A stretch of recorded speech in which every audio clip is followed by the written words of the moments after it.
Good afternoon, everybody. You join us here at Walmley Cricket Club. There you go, everybody. Welcome back, everybody. You join us for this. Of course, we were meant to have England versus Wales for you at Solihull Municipal Cricket Club. However, that game did get called off due to some standing rain right towards the one end of the boundary. Unfortunately, in the end for that one, that game didn't take place. So, we're here up at Walmley for the other fixture in the Tri-Nations. Today, the England Lions taking on Scotland. And you joined us mid-match.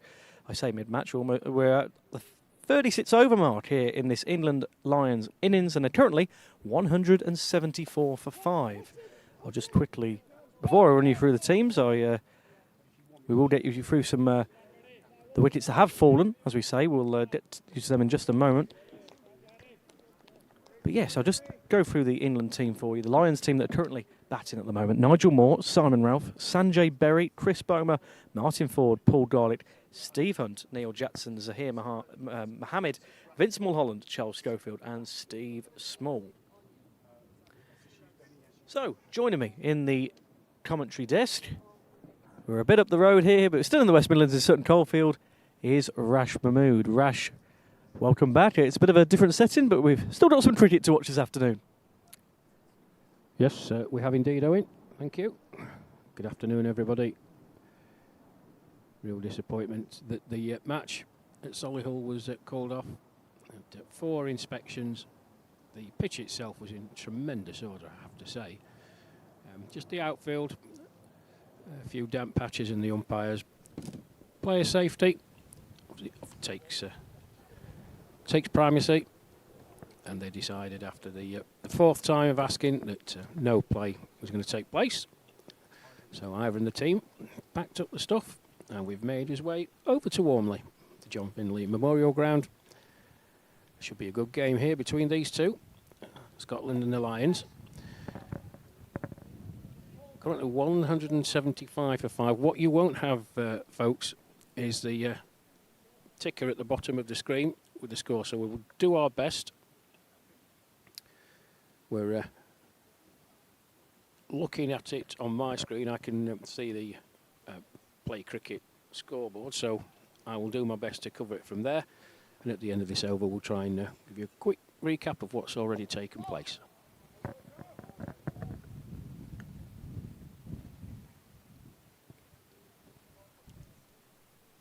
So yeah, this is the final fixture really of that Tri-Nations, and of course it's only the 3rd one that's actually took place out of a possible 6 due to the rain day we had yesterday. Unfortunately, of course, there was meant to be games at Solihull Municipal Cricket Club where we were, of course, this morning, and at Blossomfields Cricket Club up the road. That would have been Wales. Oh, sorry, that would have been. Did it right in a minute? Yeah, it would have been Wales and. That was yesterday, yeah. It would have been Wales and the England Lions yesterday, wouldn't it? But that did not take place yesterday. Of course, the only 2 games that did take place, of course, were England versus the England Lions and Scotland-Wales back up at Dorridge on Tuesday. Good old British summer, right at the end of the summertime. We haven't had much rain to deal with this summer, apart from the likes of Royal Ascot and Napoli, but we've had some rain, haven't we, unfortunately, today and yesterday. We have. It's Javed Ashraf just dropping short. Very nice shot by Simon Ralph. Through square leg for 4. He moves on to 12 not out from the 14 deliveries he's faced. His partner Ian Barton, 15 not out from 14. Ashraf in again. Nicely played again by Ralph. Into the offside. Fielded on the boundary. Trots through for another single. 181 for 5 then. And as I said, at the end of this over, we'll do our best to whistle through what's taken place.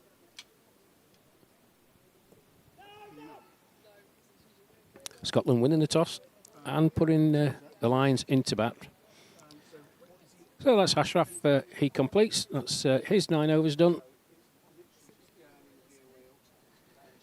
9 overs, 1 maiden, 2 wickets for 32. So as I said, England are put into bat by Scotland and made a good start, opening up with Martin Ford and Steve Hunt.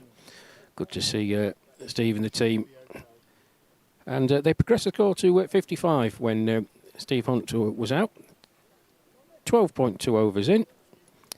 Caught and bowled Garden.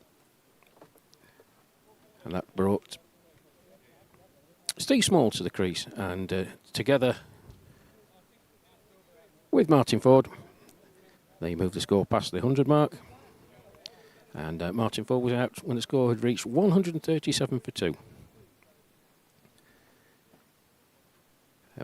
Caught by Allison off the bowling of Smith. And from then, wickets started to fall quite regularly. 137 for 2 became 140 for 3. Excellent innings by Steve Small came to an end when he was clean bowled by Smith for 38. 147 for 4. Zahir Mohammed, the next man out, LBW. And it was a pretty clear-cut LBW as well. Disappointing for Zahir. He was out for 7. Neil Jackson looked good when he came in. But a very, very good catch by Javed Ashraf off his own bowling. It was absolutely smashed back, just a couple of inches off the ground. And Ashraf managed to get his hands on it. Neil Jackson out for 7. And the score was on 154. And Ian Barton and Simon Routh have progressed the score up to that 183 for 5 then. Just a reminder, 45 overs per side. I think from here in England should be looking at somewhere in the region of 220. Yeah, you know, Rash, they've had a really good spell. We came in just about the 19 over mark as we arrived here at Walmley, and it was, you know, just after the dismissal, really, of Steve Hunt.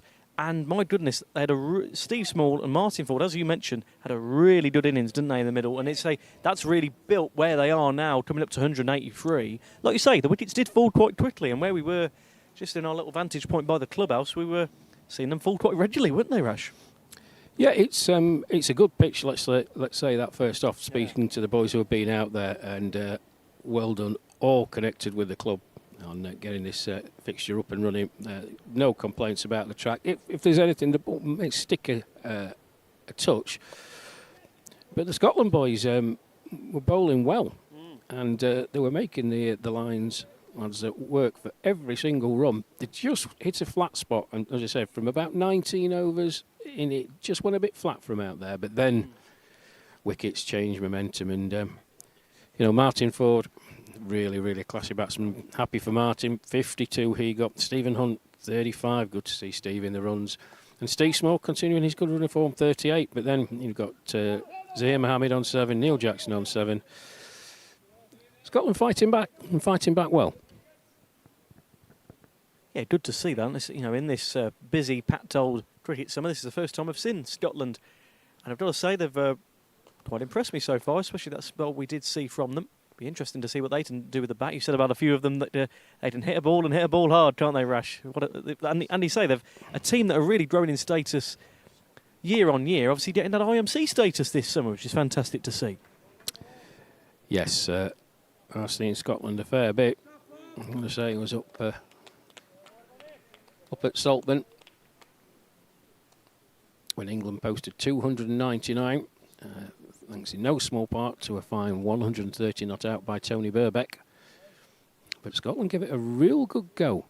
And I think they fell about 38, 39 runs short. Got up to 260. They're getting better and better and better. And I know they were a bit disappointed the other day.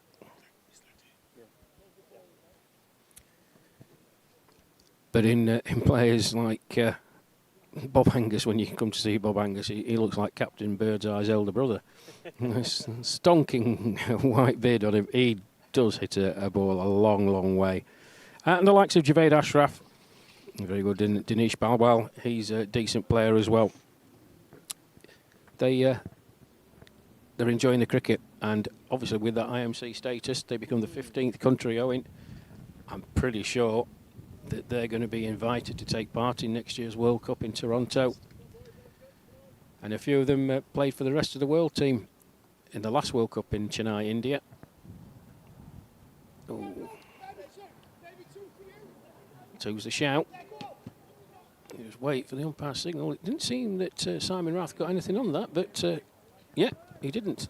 2 byes.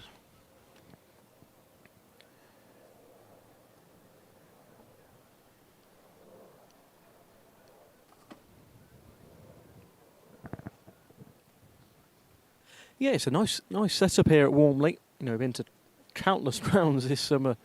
It's been fantastic to see the hospitality at every single one of them. But even just coming into this ground this afternoon, you know, we turn sharply into a house and estate and you wonder where you're going, and all of a sudden the cricket ground pops up. I love, you know, we've seen so many of them this summer where, in different circumstances, somewhere like Oakermore, when you're going right down into the forest, you wonder where you're going, and all of a sudden the cricket ground pops up. It's, as you say, proper heart of the community, places like this. And as I can just see at the side of us, this Cricket and Sports Club, Walmley Cricket and Sports Club, founded in 1886. So it really is a heart of the community, Rash. Yeah, like many of the clubs in the West Midlands, when we were talking last night, when we were at Solihull for the Tri-Nations function, it's a hotbed of cricket. Very, very competitive leagues and clubs that have been around for a long, long time. That's nicely played by Barton. Just opens the face of the bat, guides it through point for 1. Well, we've just got a minute. We'll clear up some admin. Your scorers today, Carol Hughes and Kevin McCallum. And your umpires, Kevin Edgar and Paul Hector.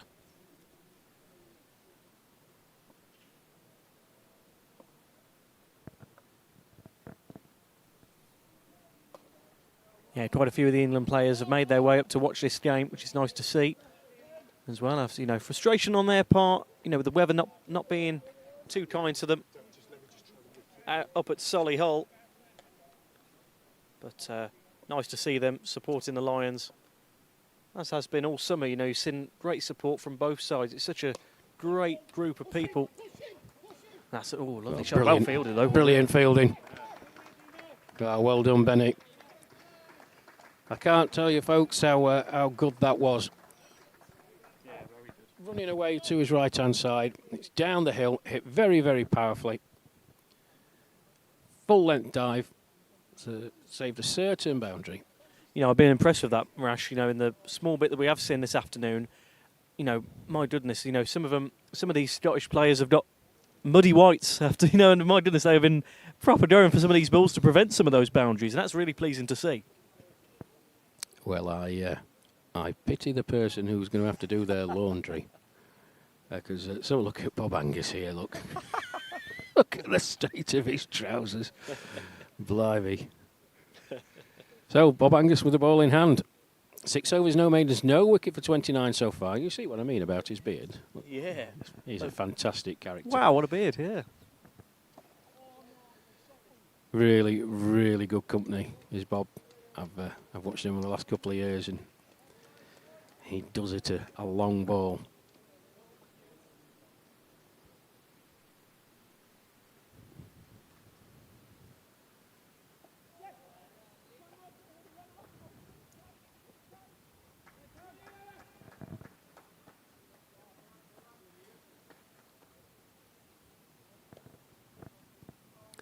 Yeah, Rash, you mentioned earlier, you know, Lions, the way they are going with 5 wickets in hand, should be hoping to reach something like 220, 225. And with those wickets in hand, we always say it, but it really gives you that sort of, just a bit of breathing space to be able to go, yeah, we can give this a hit for those final few overs, Rash. Yeah, it's a psychological thing. We've talked about it all year, haven't we? Reaching the 200 mark. Job well done. 220, I think, is reasonable. If they could progress it past that, they'll be absolutely delighted. As it stands, 194 for 5 then. Ian Barton on 19 not out. Simon Routh rattled along to 20 not out off the 24 deliveries he's faced.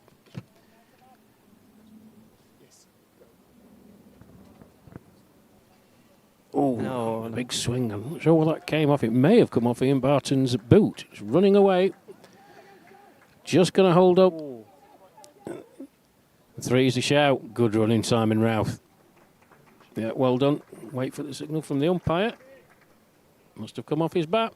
Certainly didn't look like it from here. And with that 3 to Ian Barton, the score moves on to 197 for 5.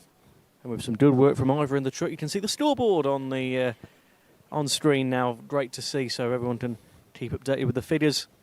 As we say, with 4 and a bit overs to go. 197 for 5 then. Good work, Ivor. Well done. And save the battery on my phone as I was looking at it on Play Cricket. It's amazing, isn't it? It's just little things like that that make such a difference. You know, it helps us out enormously. I know I've got the laptop on here, folks, just to in case something does go amiss. Ooh, that might be a wide. And I think the umpire's going to signal a wide. He looked like he was. Just wait on. There you go. A wide and 2 runs, so 3. Which brings up the England 200.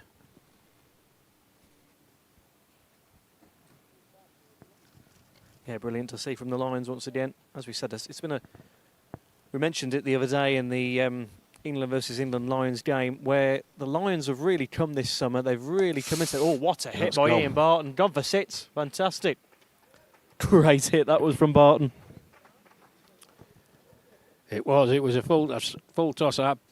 He's very lucky, Bob Angers, that wasn't called a no ball. But there you go. Full toss dispatched with a plumb by Ian Barton. 50-run partnership between these two. 53 runs and 44 balls in tick under half an hour. Good batting. And that 220 looks very much in reach now. Yeah, they've done well there, Rash, because as we said, when those wickets were falling, they needed just the partnership to shore things up again. That's exactly what's happened here with Barton and Ralph. So that's really pleasing to see from the Lions. But as we mentioned, that's where this Lions side have really come into their own this summer. And that's been, Ed Gordon-Lennox was speaking about it this morning of how pleasing that is really, just to see that. And you see, it's healthy competition. That's the be-all and end-all of it, isn't it? It is. And I've been chatting with a few of the players, obviously disappointed not to play today, those in the England squad. But some of the Lions boys who've had the opportunity, they've loved it. It's been good exposure for them. They're good players, and they're getting the opportunity, which is great to see. I'm delighted for them, and I'm delighted for, people like Simon Routh. It must be very difficult for him when you've got someone like Steve Aston, who arguably in seniors cricket is probably the best in the world behind the stumps. I know the big O, Claude Orlando from Australia, might disagree. But he carries on doing what he's doing. Very rarely lets you down to Simon Routh. And, likes of Steve Small have come in and done well. Timur Alam's done really well. Neil Brathwaite, Mel Dobson. That's a good run. Just tickled into the leg side, and the shout of run, run, run from Ian Barton. It's just been a really, really good summer of cricket, and I'm delighted that these players have got the chance to express themselves and be seen on a wider audience.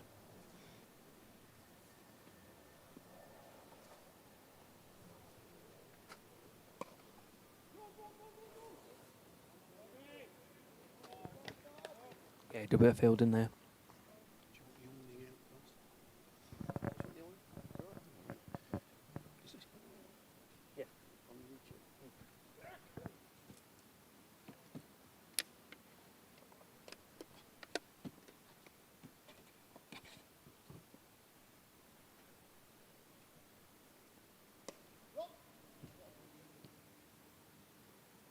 So yeah, as we said, a decent partnership forming here between Ralph and Barton. 22 off 26 for Simon Ralph. 29 off 24 for Barton, especially after that 6 that flew right over into the clubhouse.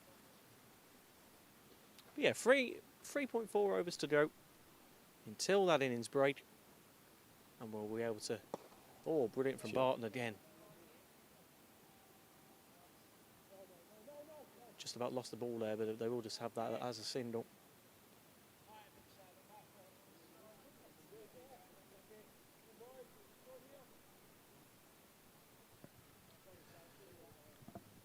So the YouTube feed is up and running, folks. Please get in touch. It's the England Over 60s channel on YouTube. Gives you comments. Be interesting to hear from those outside the UK who followed the England and England Lions progress over the summer. Your thoughts, some of your highlights, if you've watched the vast majority of the matches, and I know many of you have.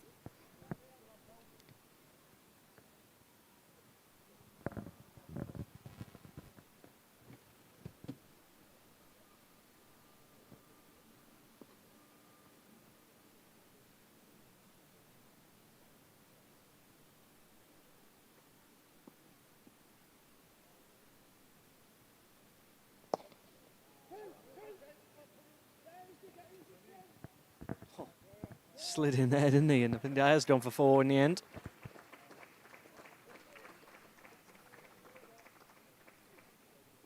Really, really good.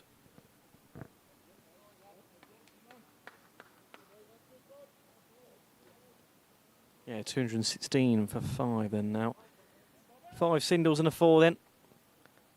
For Mahmood in that over. That is 8th over.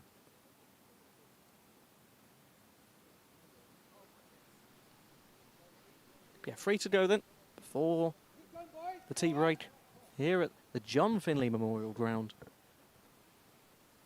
here in Sutton Coldfield.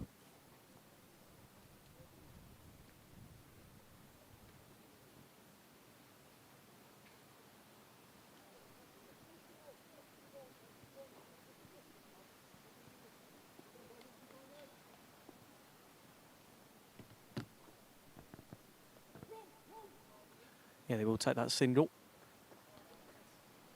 Ralph onto 25 runs now. But as we've said, if you've just joined us here, England Lions and Scotland currently at 217 for 5, the loss of Steve Hunt, Martin Ford, Steve Small, Zahir Mohammed and Neil Jackson.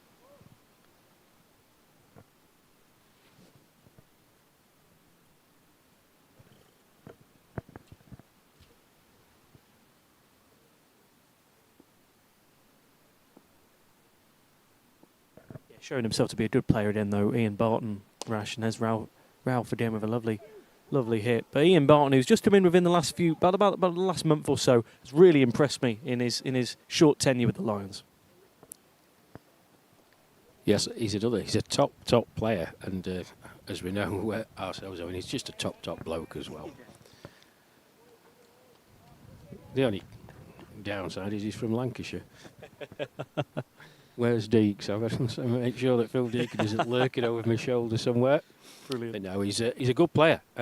He only broke into the Lancashire first team sort of halfway through last year's campaign. It's such a powerful county, our Lancashire, but he's taken his chance. And he looked good the other day, and he's looking good today as well. 35 not outs off 27. He's on strike. It's Bob Angus. Just a couple of deliveries left in this. Oh dear, oh dear. That looks ankly, calfy. Well, hope he's not done some damage. He pulled up very sharply, did Bob Angus. It takes a lot to slow him down, though.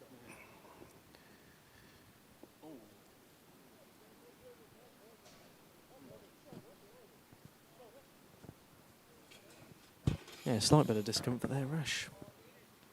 Hopefully all good on Angus's part.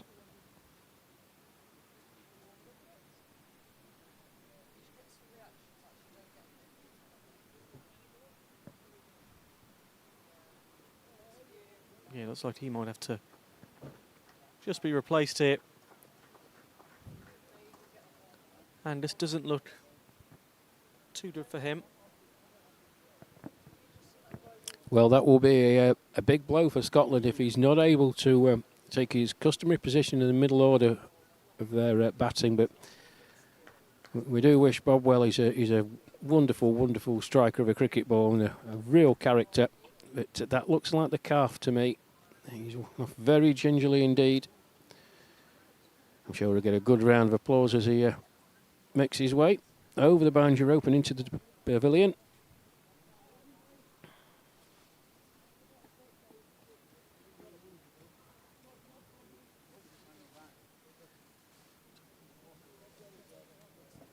Yeah, that is a shame there, Rash, as you mentioned. We mentioned just off air as we were preparing to go back on air that, as you say, he didn't absolutely strike a ball like you wouldn't believe. So, big shame if he can't make it for the Scotland innings to come this afternoon here at Walmley. Is there any other impact players I should be watching out for, Rash? It's my first time watching the Scots. Batting wise, yeah, there are a few actually. I'll run you through at the end of the over.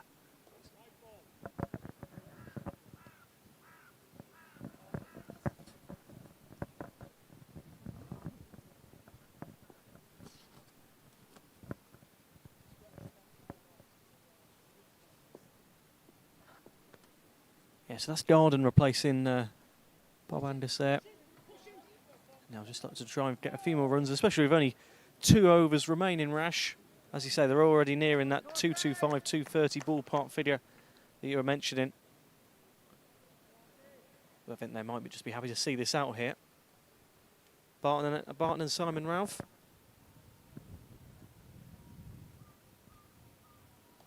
Oh.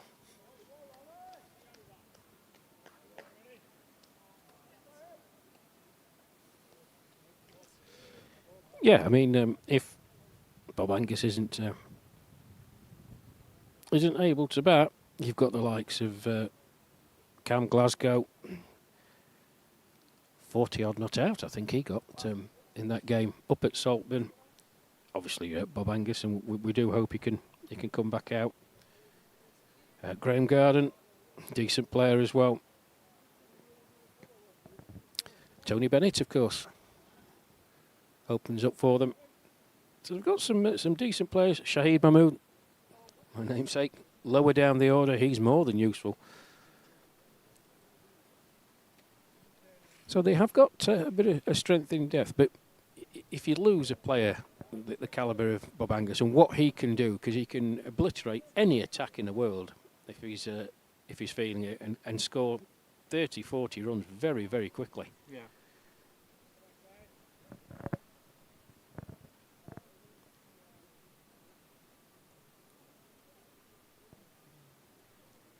So yes, 2 overs remain then. As you say, Rash's namesake Mahmood to come in for his final over. It's a good name, that. Yeah. Only 28 runs in his 8 overs. Not a bad bit of bowling at all by him. Yeah, he doesn't do anything out of the ordinary, Shahid. He basically just bowls wicket to wicket, but he challenges the batsman on nearly every delivery. Gets a lot of LBWs simply by bowling straight. That's a good shot. Use of the feet by Ian Barton. Just a couple of steps down the track. That time, Mahmood, it was a flightier delivery, and Ian Barton spotted it straight away. Down the track. Nice clean hit. Through mid off for 4. He moves on to 40 then. 227 for 5. Oh, that's going to be a wide. I fancy it is.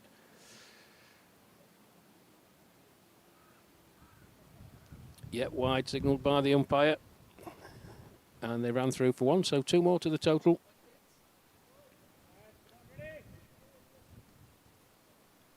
He's trying to do something out of the ordinary, was Mahmood, and it didn't work for him.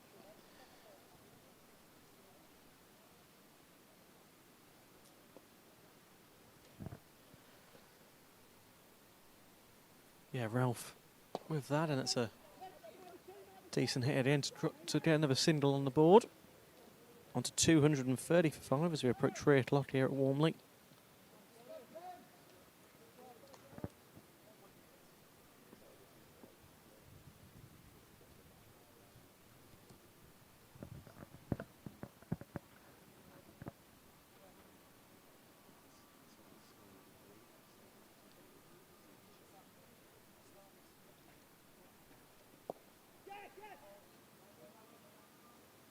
Yeah, nice from Barton there.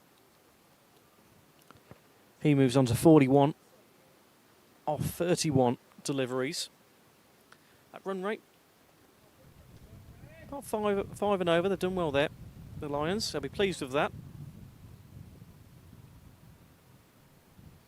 There's some really good results this summer.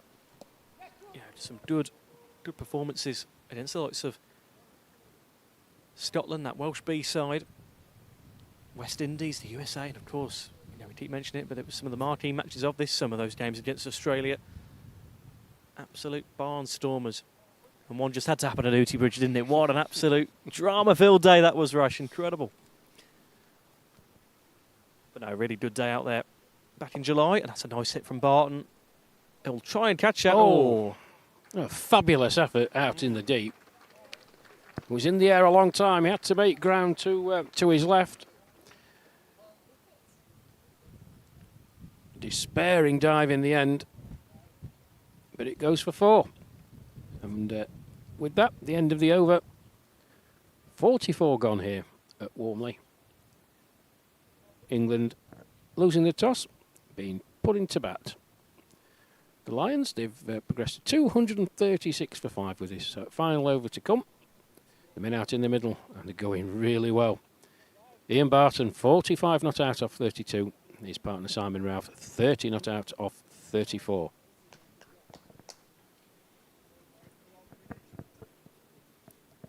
Yeah, Garden back in then for this final over, who replaced Bob Angus in that one a few overs ago. To see out this England Lions innings then. Barton only 5 off that half century. Be nice if he can reach that this afternoon. Yes, it would, Owen. As I say, he's been a good player for a long time. But, you know, like work commitments and things like that, just sort of, I wouldn't say fell out of love with the game, but just didn't have the opportunity to play. But this is why seniors cricket is so important. It just gives people the opportunity. And Ian's a really passionate speaker about it. It's the physical aspect, but it's the mental health aspect as well. That's short, and Ralph just chops that into the offside. 1 more to the total. And as I say, he plays in a very, very... Oh, overthrows. Yeah. Good recognition. Good recognition by Simon Ralph. It's sloppy by the Scotland keeper.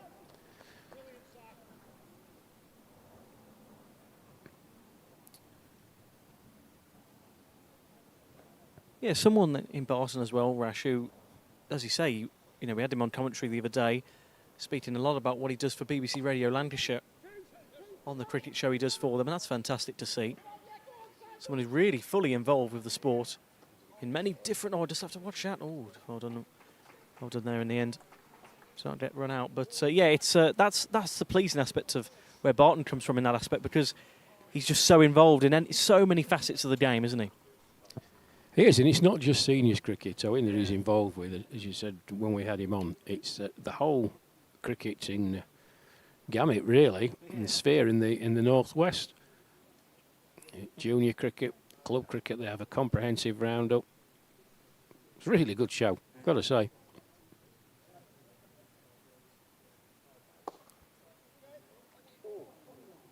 A good attempt to catch there. It was just slightly over him in the end. As Ralph moves on. 233. 35, I should say. But yeah, really good from him. 241 for 5 now. That's a good hit. Oh, a good hit, but a great catch. He's over. Oh no, he's over the line. Yeah, so it does go for 6. Would have been a great catch.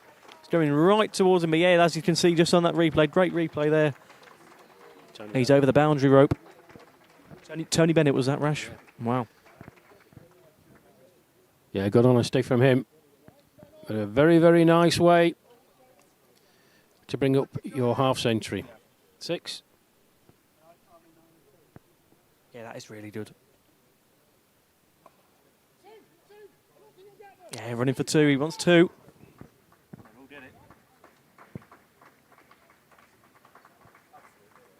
Well, a maximum here, unless my maths is wrong, would see the 100 partnership between these two, and it's lickety split. They came together when I think just 12 and a bit overs to go.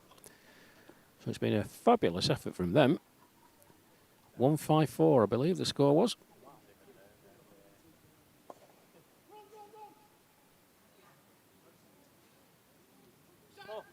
Yeah, they're going to go for a second run here after a slight misfield. Good. Yeah, good recognition again. Good final over then. 251 for 5 England end up with, and that's a 97-run partnership between Ian Barton and Simon Routh. That's going to challenge the Scottish players, absolutely no doubt.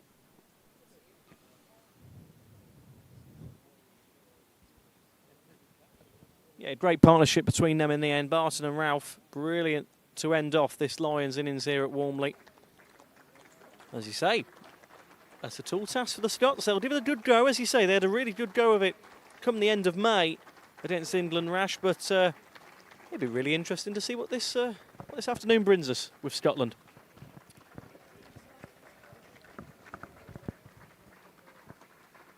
Yes, it certainly will, Owen. I don't think they'll be overawed. I mean, they would have liked to have kept the score down a bit, and they had that bit of a purple patch where they took a few wickets, but I'll just quickly run you through the scorecard. So England open up with Martin Ford and Stephen Hunt, and it was Steve Hunt, the first man out. The score had reached 55 for 1, and he was caught and bowled off the bowling of Garden. 35 he scored. Steve Small, the next man in to join Martin Ford, and the score progressed very nicely indeed, up to 137 when Martin Ford was caught by Ellison off the bowling of Smith for 52, which included 3 fours and a 6. Then 3 runs later, 140 for 3, and it was Steve Small. He was clean bowled by Smith for 38, 5 fours in that innings. And then, as I said, that bit of a purple patch. Zia Mohammed, he was LBW off the bowling of Javed Ashraf for 7. And then Neil Jackson, he's quickly followed as well. A very, very good catch off his own bowling by Javed Ashraf. Low down, moved to his right ankle, caught and bowled for 7. That took the score on to 154 for 5. 33.4 overs gone at that point. And it was Ian Barton and Simon Routh. Very, very well indeed. Who got England up to 251 for 5 off their allotted 45 overs. Ian Barton, 55 not out off 35 deliveries with 5 fours and 2 sixes. And Simon Routh, not too shabby either, 35 not out off 37 deliveries with 2 fours. Quickly just run you through the Scottish bowling figures. Bob Angus, who had to depart, we do hope Bob's all right. 7.4 overs, no maidens, no wicket for 49. Javed Ashraf, 9 overs, 1 maiden, 2 for 32. Very, very good figures in the context of that innings. Gretton Garden, 6.2 overs, no maidens, 1 for 41. Saeed Mahmood, 9 overs, 1 maiden, no wicket for 41. Smith, 9 overs, no maiden, 2 wickets for 49. Dinesh Balwal, just the 1 over. 1 over, no maiden, no wicket for 11. And Cam Glasgow, 3 overs, no maidens, no wicket for 22. So when the players come back out in about 45 minutes' time, Scotland will be chasing a winning target of 252. Yeah, if you have just joined us, just before we go on tea break, of course, here we are at Walmley Cricket Club, England Lions versus Scotland. Of course, we were meant to be covering the game at Solihull Municipal Club, England and Wales, but unfortunately, of course, that rain delay prevented that. So rejoin us after the innings break as Scotland look to chase 252.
Good afternoon, everybody. You rejoin us here at Walmley Cricket Club, here in Sutton Coldfield. As we say, it was a bit of a change of plan to come here this afternoon. Of course, we were all ready and set up at Solihull Municipal Cricket Club, but unfortunately, due to the rain yesterday and into this morning a little bit, that game between England and Wales was cancelled, and the final game of this, the England Lions and Scotland, we joined around about the 36-37 over mark. And as we mentioned, and as we gave you a bit of a recap, England Lions are at 251 for 5. And myself, Owen Mason, is joined again by Rash Mahmood. Rash, welcome back. Be interesting to see this Scottish run chase now. Yes, good afternoon, Owen. Good afternoon. Good evening, or indeed good morning, wherever you are. Last push for us. It's been a busy old summer. But yeah, England Lions will be delighted to get up. It's the psychological figure, passing 200. But psychologically for the Scottish batters, it's the 250 mark. They know right from the get-go that they've got to be on it. You can't afford to be sat there, no wickets down after 10 overs on 22 or 23. The required run rate at the start of play, the commencement of their innings, is 5.6. But they've got some very, very good and talented batters in their batting lineup. Be very interesting to see if Bob Angus comes out, though, Owen. He really can strike a cricket ball a long, long way. I would have thought they would have opened up with Tony Bennett. We'll see. But yeah, looking forward to it. Yeah, it should be an interesting afternoon. We've had a few spots of rain. As you just saw, the covers were just coming off. Nothing too risky to cancel play again. But yeah, it's going to be really interesting to see what goes down here at Walmley Cricket Club, the John Findlay Memorial Ground here in Sutton Coldfield. But yes, as Rash mentioned, the last push of quite a busy old summer here on this YouTube channel. Big thank you to everyone who's tuned in all across the world. It's been an absolute pleasure to be bringing you live cricket coverage of the over 60s.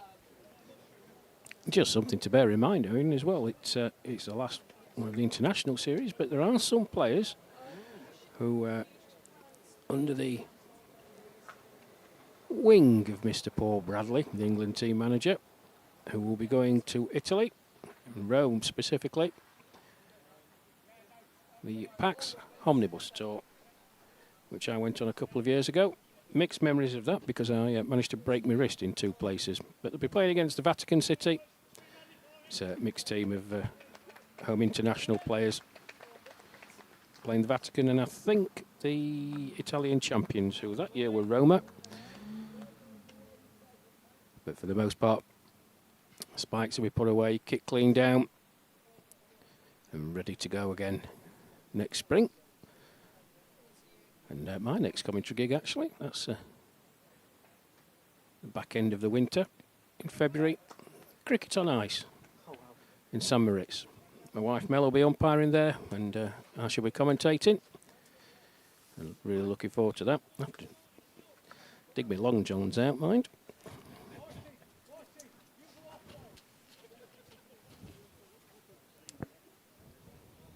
Yeah, I won't know what to do with myself. After many, many weeks and months of commentating on cricket this summer, it's been fantastic. That's all I'll be thinking about the next few weeks. I'll be doing normal run-of-the-mill things, and I'll just have 6s on the brain, 4s and 6s on the brain. But yes, it's... they'll be queuing up to hire you, my friend. You'll be queuing up, university degree and all that. You've got a back catalogue now. That's right.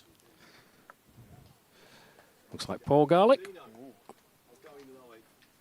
who's going to open up.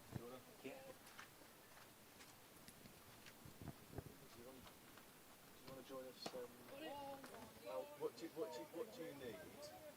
Yeah, so say if you want to join us now, or if you want to put 5 overs in. Yeah, we'll do that if this game's still on. Not that I'm not confident. Yeah, we'll have you on about 5 overs. Is that all right? Yeah. I'm going to walk around. I'll come No back to problem. you. No problem. Yeah, so Scotland will be looking to just start off, as you say, Rash, with that run rate being as is at 5.6.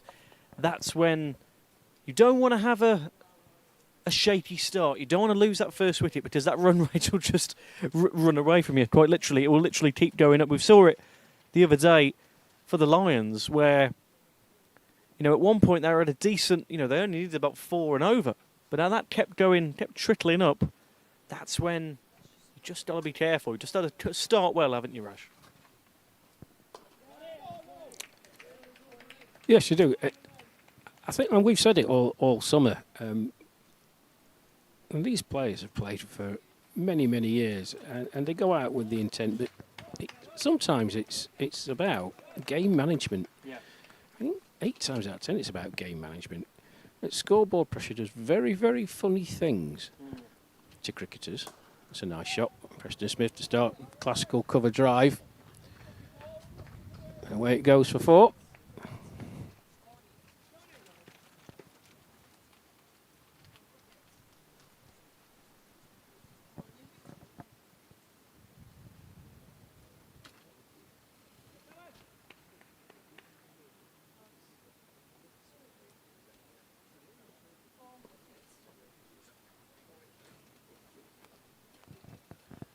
So yeah, positive. Better delivery from Paul Garlick that time. Yeah, you just see Brenton Jones with his glove just nipped off the seam outside the off stump.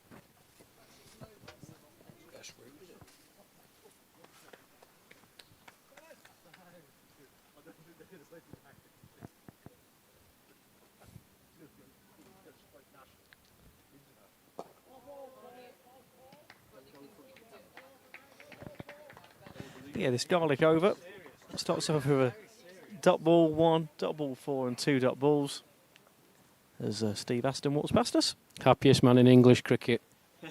He is now. It's a laugh a minute, Steve Aston. Yeah, not a bad start from Scotland. 5 from the over. As you say, that's just about, 5.6 they need. So not a bad first over in all honesty, Rash. That's around about par of what they need, really.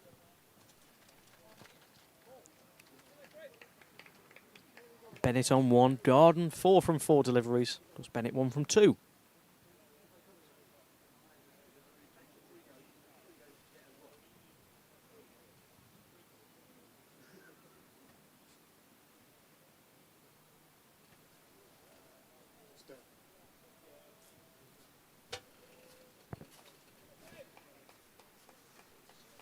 So,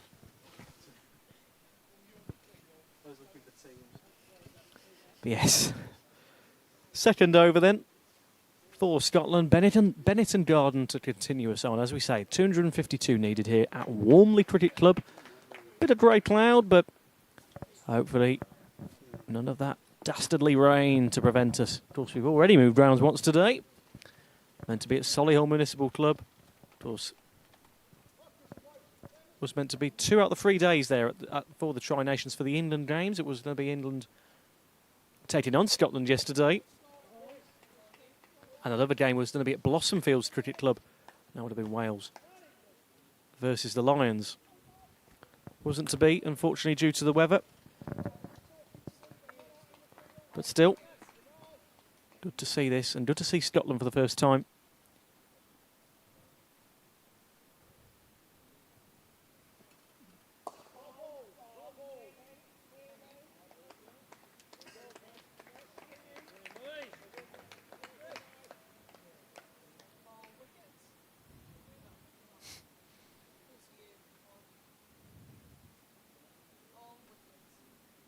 Yeah, in now, as you just saw on screen, Chris Bomer. 2 dot balls to start, but they'll get a run out of that to Scotland. As you say, some of the Scotland's whites looking a bit grubby after flying around everywhere with the ball, trying to prevent some crucial boundaries. So yeah, they'll be won't be best pleased, as we said, whoever's doing their laundry.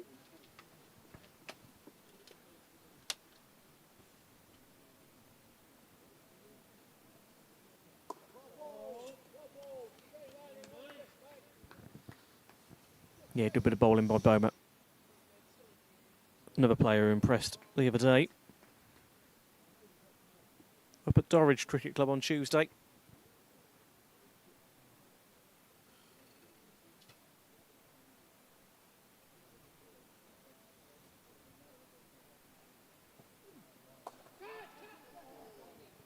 That's a good hit, and I'll try and run down the hill.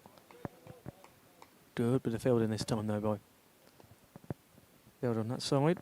Sits, turns into 7 for the loss of no wicket as we have the last delivery of this Bowmer over, this opening of the day.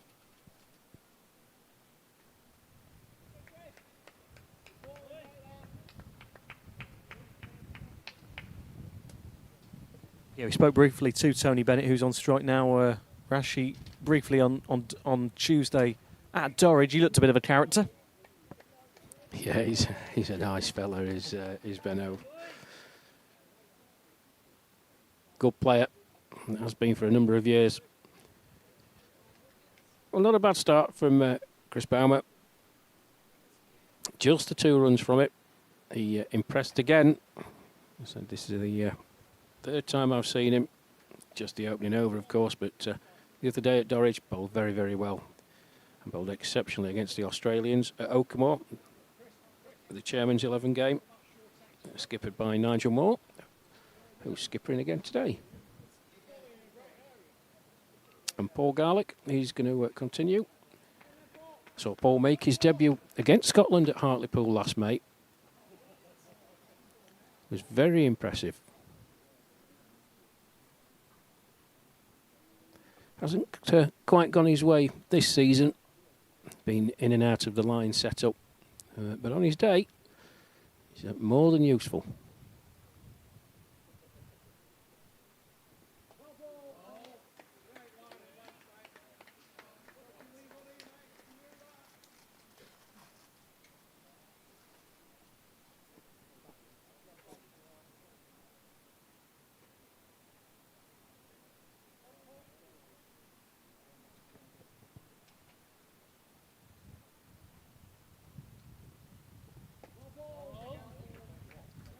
Yeah, good stuff from him. And we'll hear that a few times. You hear the well bowled. Great support from his fellow teammates. As you say, it's what you need, really. Just shoring things up early on. Just trying to crank up that early pressure on Scotland.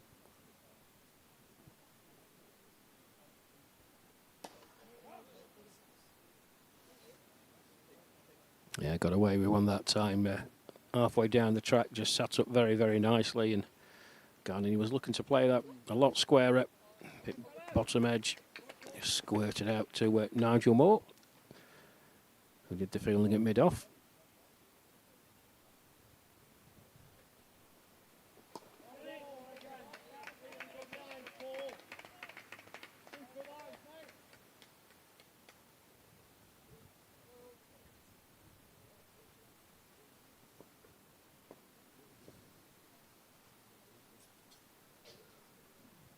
Yeah, really positive over from Garlick. See if he can conclude by doing so.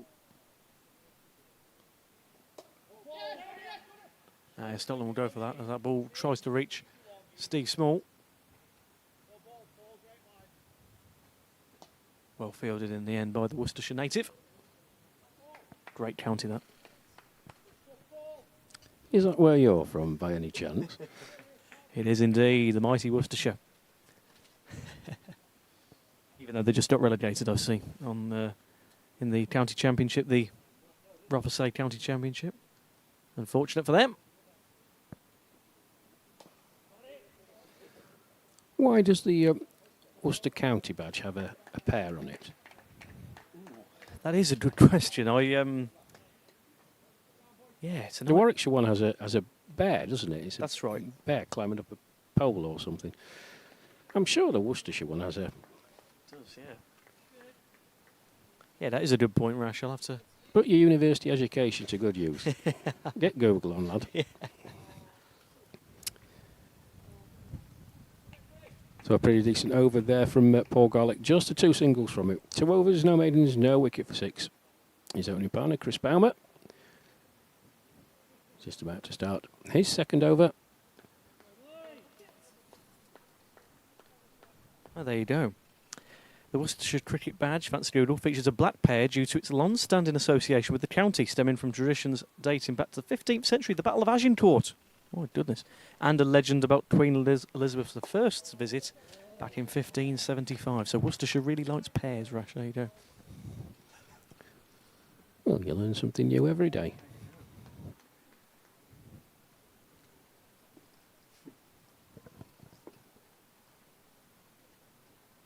Yeah, 8 for naught. So, yeah, just a slight delay on our scoreboard. Hopefully we'll just get that rectified in the scoreboarding hut in just a moment. But, yeah, we can just, as you say, hasn't changed much due to that fantastic fielding, fantastic bowling, I should say, by the likes of Garlick and Boma. Only 8 for naught now. It must be something about the West Midlands, Owen, because our clocks on our machines have all turned back again. Oh, yeah, we're in US hours again. I don't know what's going on there. Happened the other day, didn't it? It did. It was very weird. It says 10:50 on my display in front of me. Oh, dear. Yeah, well, it's a bit grey now, isn't it? My goodness. Yeah, some ominous clouds drifting over from left to right as you're looking at it, folks.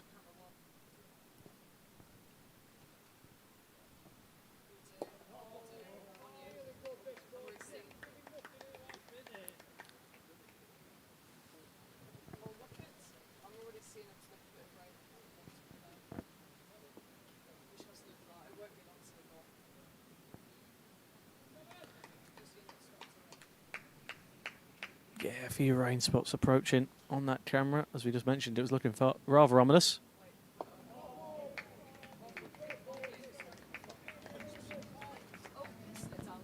Well, God, it is. It really is coming down. Goodness me. As you said, it was ominous, Rash, as they are coming. It's coming down with some force now, unfortunately.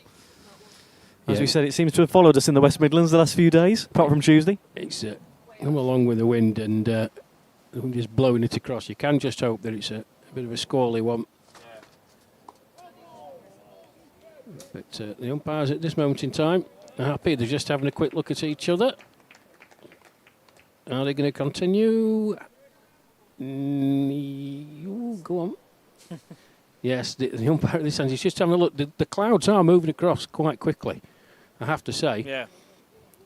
And that little bit of intense rain seems to have just sort of blown over.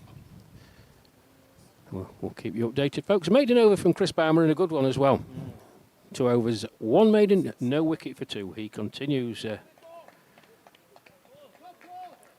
his impressive summer.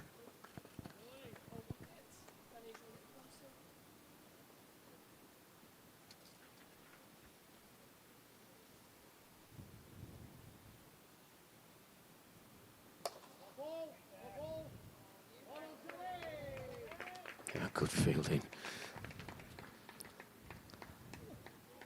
Yeah, I've been really pleased with that in the opening few overs there, Rash. They really have limited Scotland.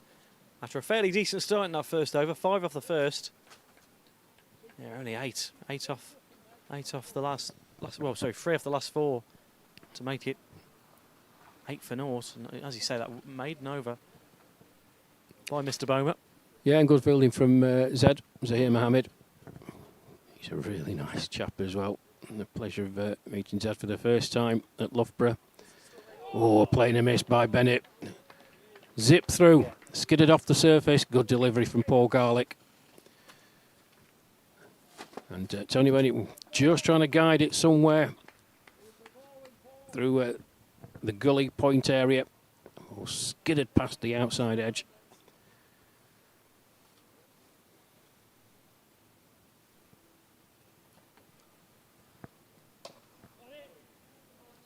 Just trying to stop the rot a little bit, Scotland. They're stuck in a little bit of a rut at the moment due to some fantastic bowling, as we've just keep mentioning, through the likes of Garlick and Bowman. As you say, the fielding's spot on. Really is quite tight at the moment, Rash.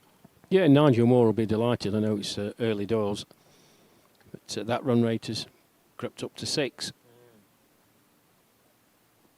The required run rate and the actual run rate for these boys has dipped below 2. So it's like I said, it's okay to keep your wickets, but you've got to try and progress the score as well, because even at this early stage, 6 and over.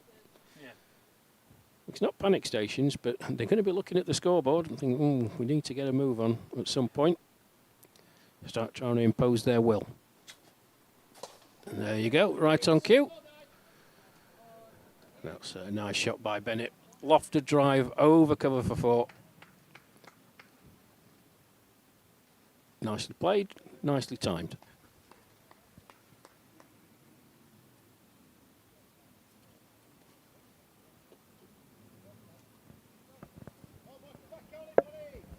Now you can just see Ivor instructing Nigel Moore where that ball did go.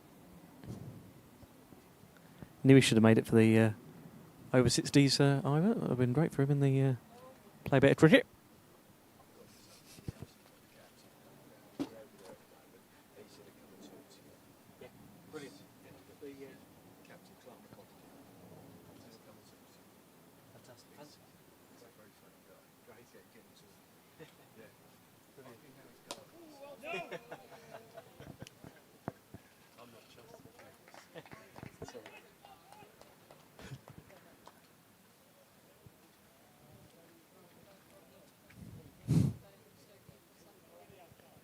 So the end of that Paul Garlic over. Just a 4 from it. And it was a good 4 as well by Tony Bennett. Lofting him over extra cover.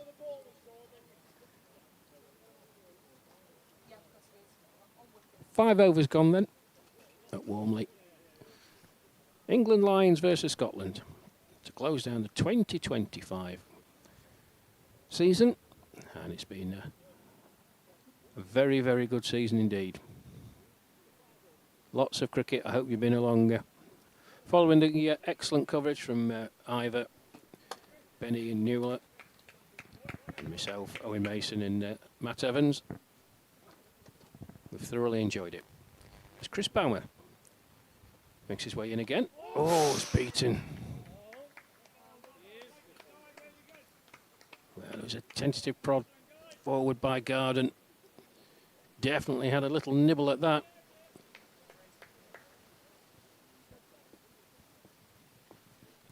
As the rain comes down again, there's a bigger bank of cloud moving from left to right, but it is blowing across quite quickly. Oh, that's a great shot. One bounce into the pavilion for 4.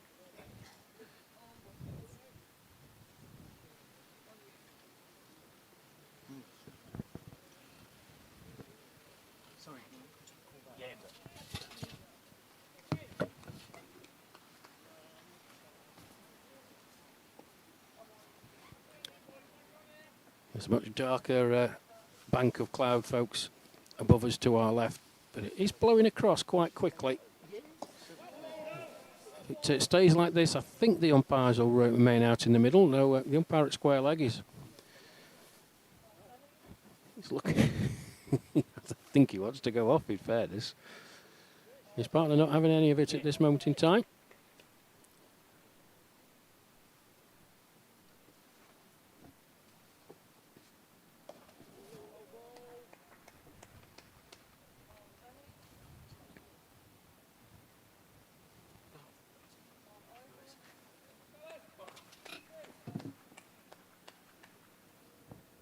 Yeah, it's coming in spells, isn't it, Rash, that rain? It's, as you say, the clouds are getting over quite quickly when there is that shower.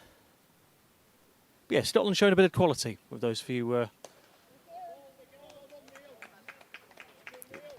Good fielding by Neil Really Jackson, short in and the offside. Didn't quite get all of it, Gordon, but it was travelling. And he's in quite close, is Jackson. He got down well. He's wheeling into there's blue skies over there.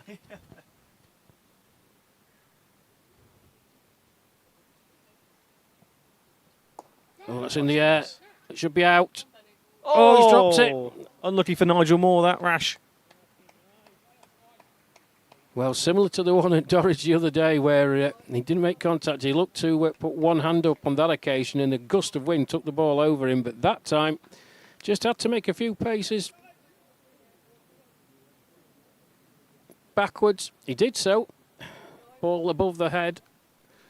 And having got 2 hands to it, he really should be holding on. So Garden, a very lucky man. He moves on to 11. 23 deliveries he's faced. His batting partner, Tony Bennett, is on 6 off the 13. 6 overs gone then. 17 without loss, Scotland, in their pursuit of 252 to win this final match of the... Oh, beaten again. Great delivery from Paul Garlick. Yeah, really are cranking the pressure a bit, Rash. Yeah, pitched and moved. You can see, God, he's not happy about it at all, but this is what Paul Garlick can do. On a good length, pitching and just seaming away.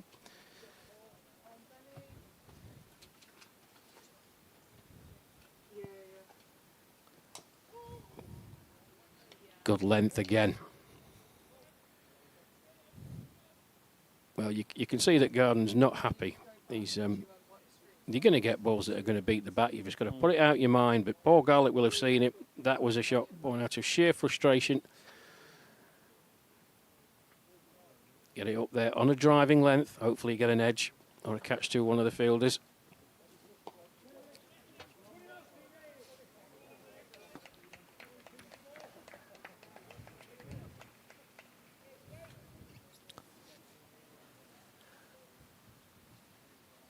So yeah, that lifeline, obviously, when Nigel Moore almost had the catch there, would have been a really, really useful first wicket for the Lions as that rain does come down again.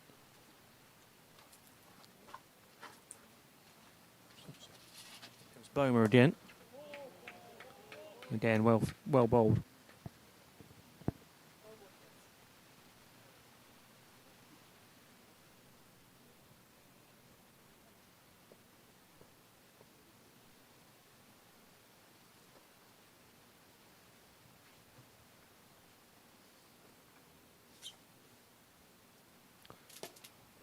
It's a nice hit. That's trickling over towards the boundary rope for 4. Moves Scotland onto 21 for naught.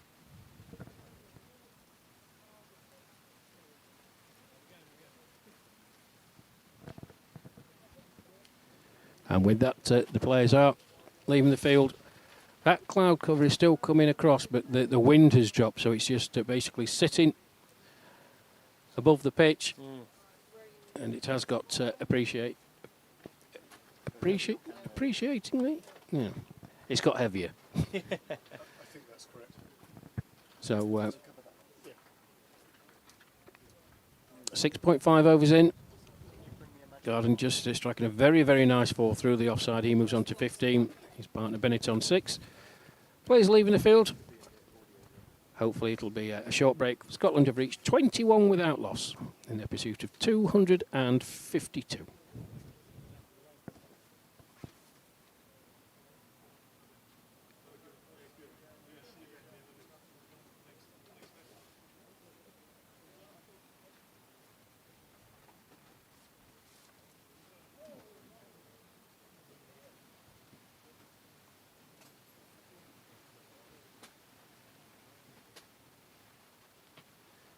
Well, we hope it's a short interval, folks.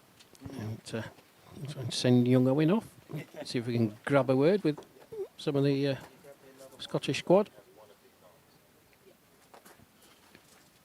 Yeah, after so much lucky weather, Rash, over the summer, just been this final portion of games, isn't it, that's been slightly rain affected. Of course, we were okay on Tuesday, but Wednesday got completely cooled off.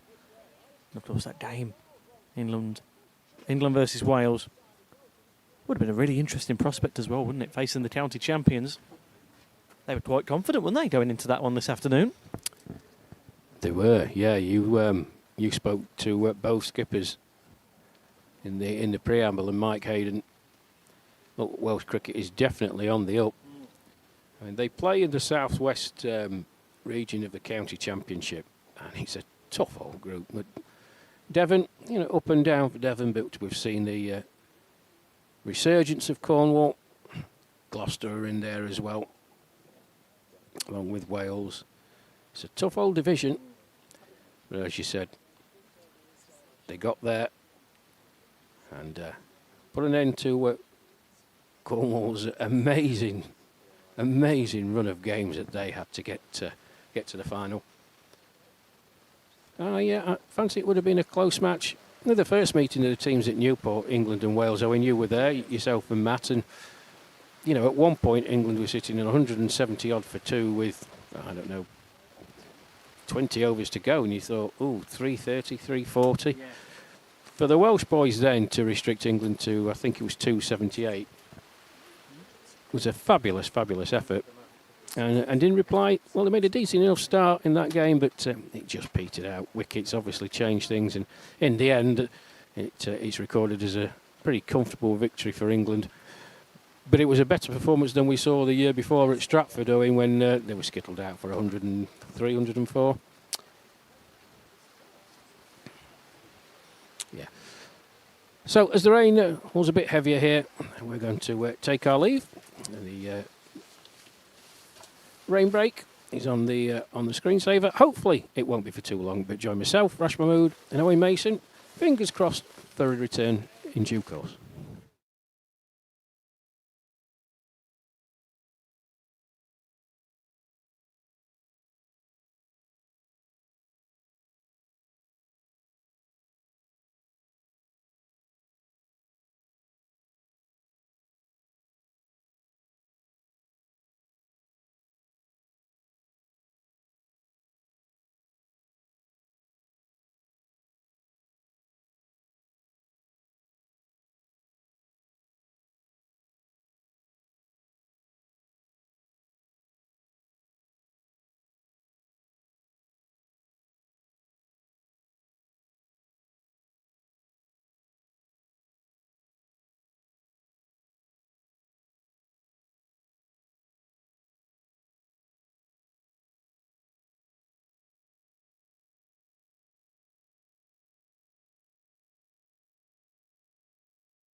Hello again, everybody. You join us from Walmley Cricket Club here in Sutton Coldfield, where after that rain delay, it's just coming up to 25 to 5 here in the afternoon.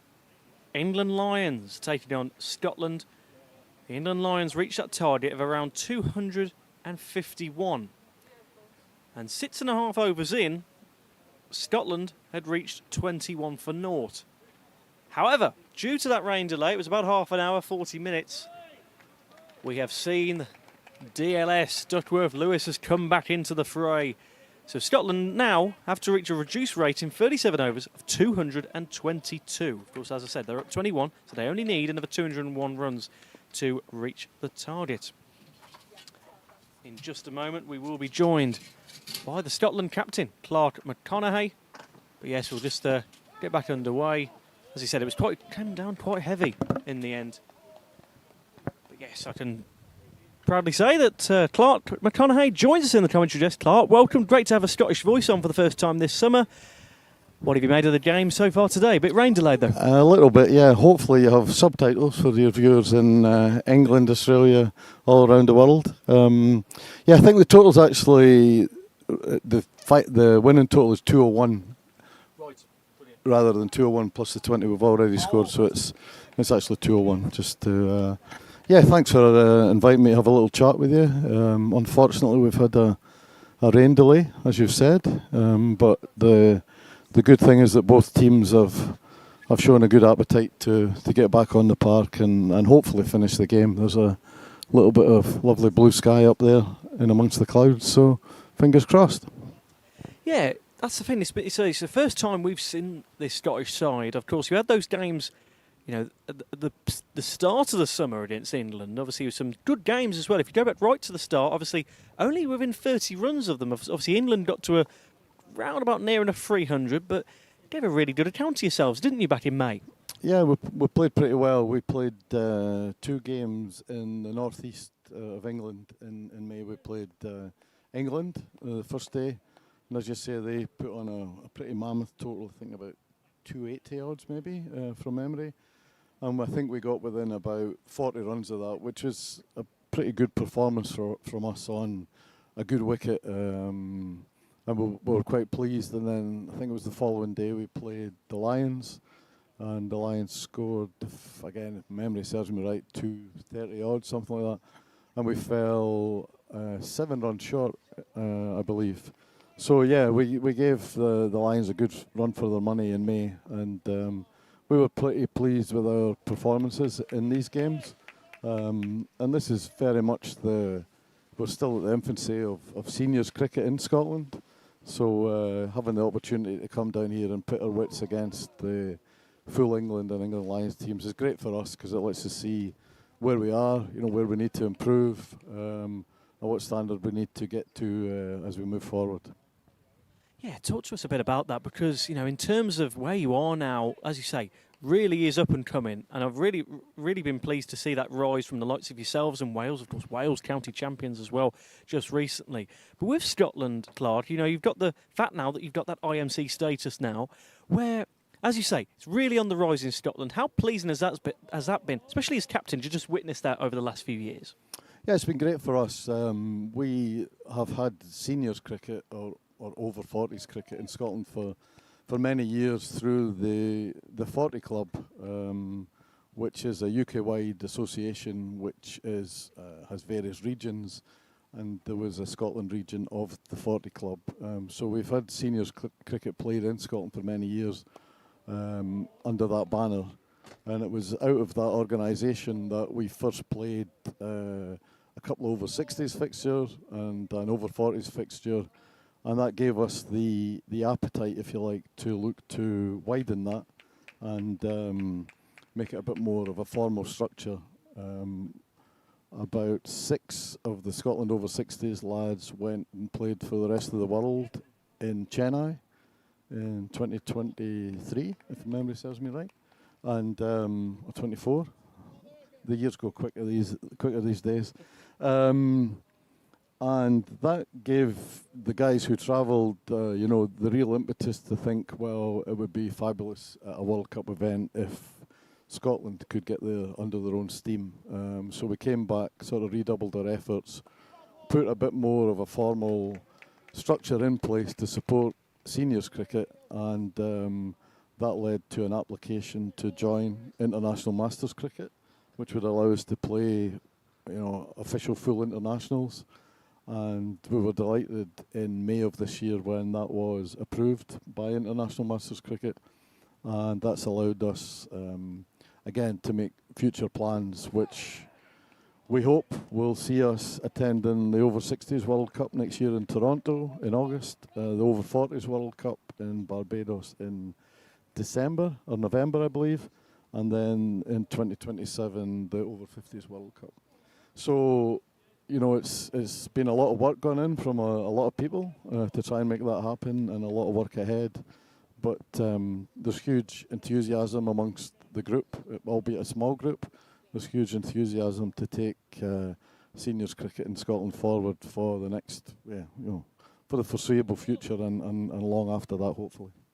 No, fantastic, Claude. Brilliant. So that's the interesting point you make there, because as you say, it's quite a... Oh, shit. I wonder our assistant cameraman has just walked into a metal frame surrounding the commentary box. Thankfully, seems to be okay. You okay, sir? He's okay. He's all good. Thankfully, we didn't laugh on mic. Too much. But yeah, that's a point I was trying to make there before we had a slope. Behave. And there's an ambulance coming now. But yeah, the point I was making there, Clark, before that slight bump from Ivor. Yeah, as you say, a close-knit group. And I think that's so nice to see because, I've just been in and around it the last few hours with you guys, and I can just tell there's that camaraderie there. You really are a tight-knit group. Of course, how much of a privilege would that be if, come next summer, you're on that plane to Toronto? Yeah, it would be fabulous. Absolutely fabulous. I think it's one of the sort of strengths and weaknesses at the same time that we have is because it's a new organisation and because we are really in our infancy in terms of senior cricket, we don't have a huge number of players. We're not blessed in likes of England and Australia have huge leagues, organisations and thousands of players literally playing. So we have a smaller group to select from, but the benefit of that is we're a bit of a potentially maybe a tighter knit unit, who have a regular selection and players get to know each other well. We get on well. We have, as we should do amateur cricket, we have fun off the park as well as on the park. And while we're obviously trying to do our very best, and it's competitive international in inverted commas cricket, we also don't get too carried away and we're enjoying it. So to answer your question, yeah, it would be great. I mean, we all aspire to be there. I was going to say sing Flower of Scotland, but half of our lads need to learn the words, having emigrated to England, to Scotland from England. But we'll make sure their national anthem ready come next August, and yeah, it'd be fantastic for the 60s group, and then also our groups at the 40s and 50s. It'll be just as exciting for them. And our main task going forward is to build the number of players, and it's a very open welcome to everyone in Scotland of these ages to come and get involved in the organisation and play some cricket with us. Yeah, in terms of that current crop then of your team, where do most of your players come from? Of course, in terms of county size, is that a thing mostly in Scotland? What are the more prominent counties, would you say, if in Scotland? So the setup in Scotland's very different from England. It's really founded on club cricket rather than county cricket. We don't really have a county setup per se. So you'll have strong clubs right across the whole of Scotland, but one thing that we emphasise to maybe some people who aren't quite up to speed with the game up north is it is very much a minority sport. Cricket in England and Australia would be, in India, Pakistan would be, number one, number two sport. In Scotland, it's we're dominated by football. I think I'm being called by the umpire. So yeah, no problem. Yeah, that's okay? no problem. No problem. Clark. Yeah, no problem.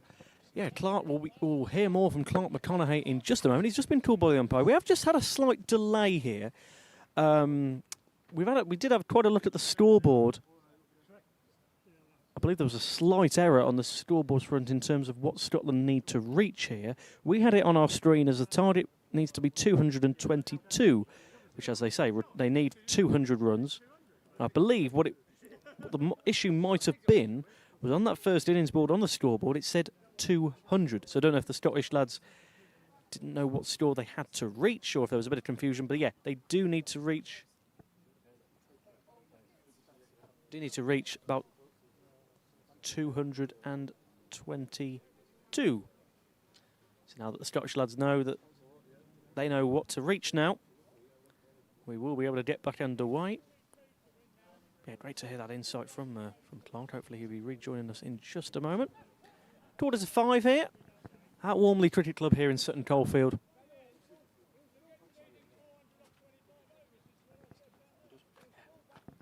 Yeah, and he's rejoining us back. Clark McConaughey. After just a bit of a slight confusion with the DLS system, Clark will be able to tell us in just a moment what the slight issue was. I mean, it was just in the scoring. I think it said at 200 on the one side, Clark, for the first innings, and I think that was a bit of a slight confusion of what you needed to reach. It was. So, hot off the press, we need 222 to win.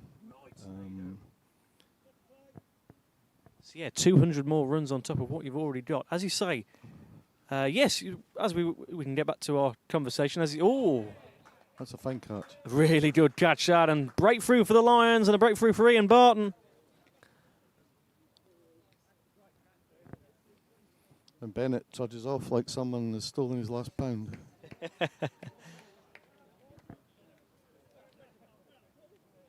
Yes, we were just mentioning before that the loss of Tony Bennett there, Clark. That, as you say, it's more club focused, isn't it, in terms of in Scotland? As you say, what are those main regions then that do fairly well for you guys? Yeah, so I was saying, I think that Scotland and Scotland cricket's very much a minority sport, so it's the landscape's heavily dominated by football.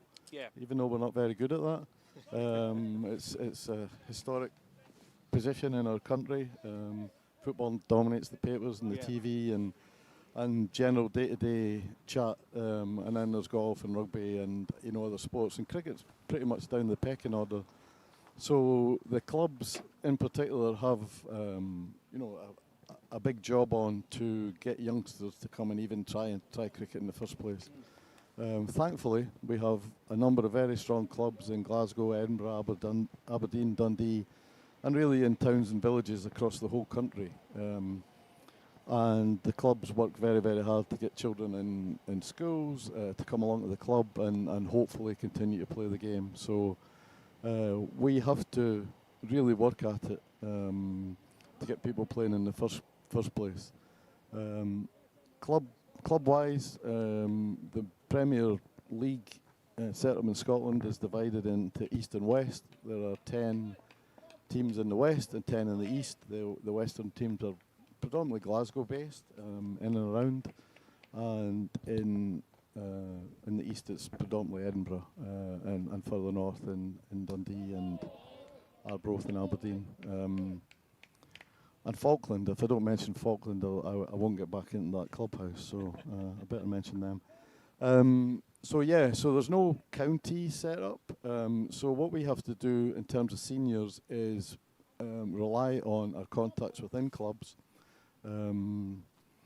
where there are people of 40, 50, 60 years of age playing, and try and recruit them into the 40 Club and Scottish Seniors Organisation. And we've been busy doing that. The good news is our membership has grown dramatically this year, and we hope that the incentive to participate in international games and travel to play like down in England and potentially overseas will encourage even more people to play as we go forward.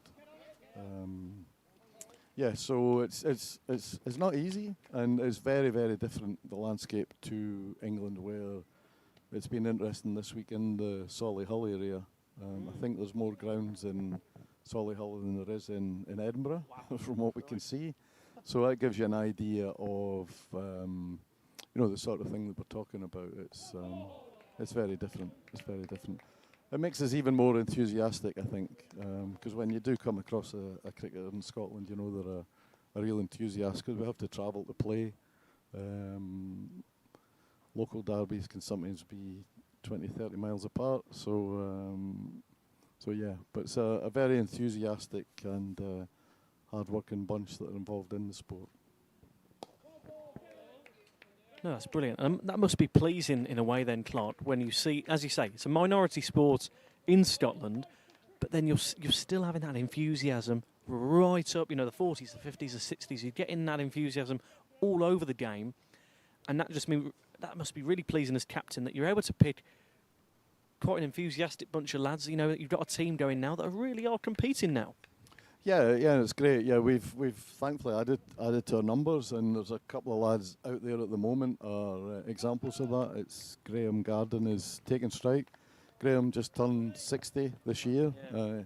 He still thinks he's 27, but he is a very classy player who's played for many years at the Forfarshire Club in Broughty Ferry, Dundee. A perennial run scorer.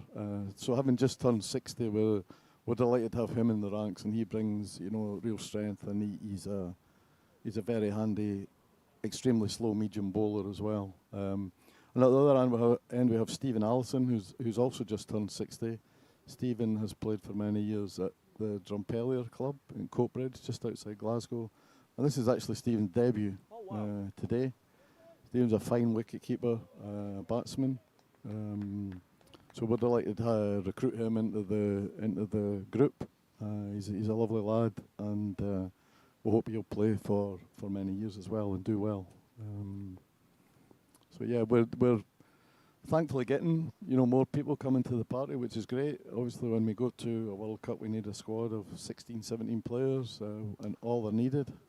At this age level, unfortunately, you pick up ailments and injuries pretty easily. So we need a bit more depth to our squad. And you just saw his quality there with a fine back foot shot through the covers. And as I say, he really is a classy player. No. He doesn't like buying a drink at the bar. That's I don't know if I'm allowed to say that publicly. He's a bit tight on the money. He's had the same bat for I think 39 years. It's held together with duct tape and super glue. And his bat and gloves have seen better days, but if we could get him part with £1, he'd be an even better lad. Fantastic. Now that just shows it's a good bit of banter going around the team. That's fantastic to see. But yeah, he won't speak to me all winter, but I don't really mind. It's probably a good thing. Brilliant. But yeah, as you mentioned, that's a really interesting point you made there, where you say you've been travelling around the Solihull area for the Tri-Nations, a bit shorter than hoped, obviously with the rain delay yesterday. But with that, as you said, this is such, Rash, who was on commentary earlier with us, mentioned it was such a hotbed, this area for cricket. When you're coming to these areas and you're really seeing just, it shows how much the sport can grow in Scotland. Because that's, in terms of all age groups, I suppose it's a sport that really is growing. Yeah, it is actually a growing sport, yeah, and credit to Cricket Scotland. I mean, they put money into putting community officers into schools as well, and trying to put programs in place to get kids along to clubs. But as I say, it is honestly an uphill task because of the profile of the sport. But the other thing that has been very welcome in the last sort of few years is Scotland full men's team have done pretty well and managed to get qualified for some of the full ICC finals at T20 and 50 over level, which leads to increased publicity, which is always a good thing. And the women's team have also done particularly well. And it's also helped to raise the profile of the game, which is always a challenge for us, getting media coverage. As I say, the media is incredibly dominated by football at home. So the success of the national teams at full international level for men's and women's. It's just over the top, and it's going to go for 4. A little slice of luck there. So yeah, it's every little win that comes along is a good one, and we hope that by putting the structure in place for players that maybe get to their late 30s and are thinking of stopping, we now have a framework that allows them to continue to play the sport and maybe out with the rigours of every week competitive club cricket and training twice a week, and they've maybe got young family and work commitments. It still allows them to continue to play the sport reasonably competitively in a fun environment, and and as I say, just keep the sort of cricket career going. Whereas if this wasn't in place, like many people down the years, they're faced with, they get to their mid-30s, they get jettisoned by the club, and they disappear in the wilderness, lost to the game, which is very sad. So yeah, we're hoping that the benefits of this are way beyond just getting to the odd World Cup or playing the odd game, and clearly at our age, the fitness levels, if there's an incentive to keep fitter, then it's great.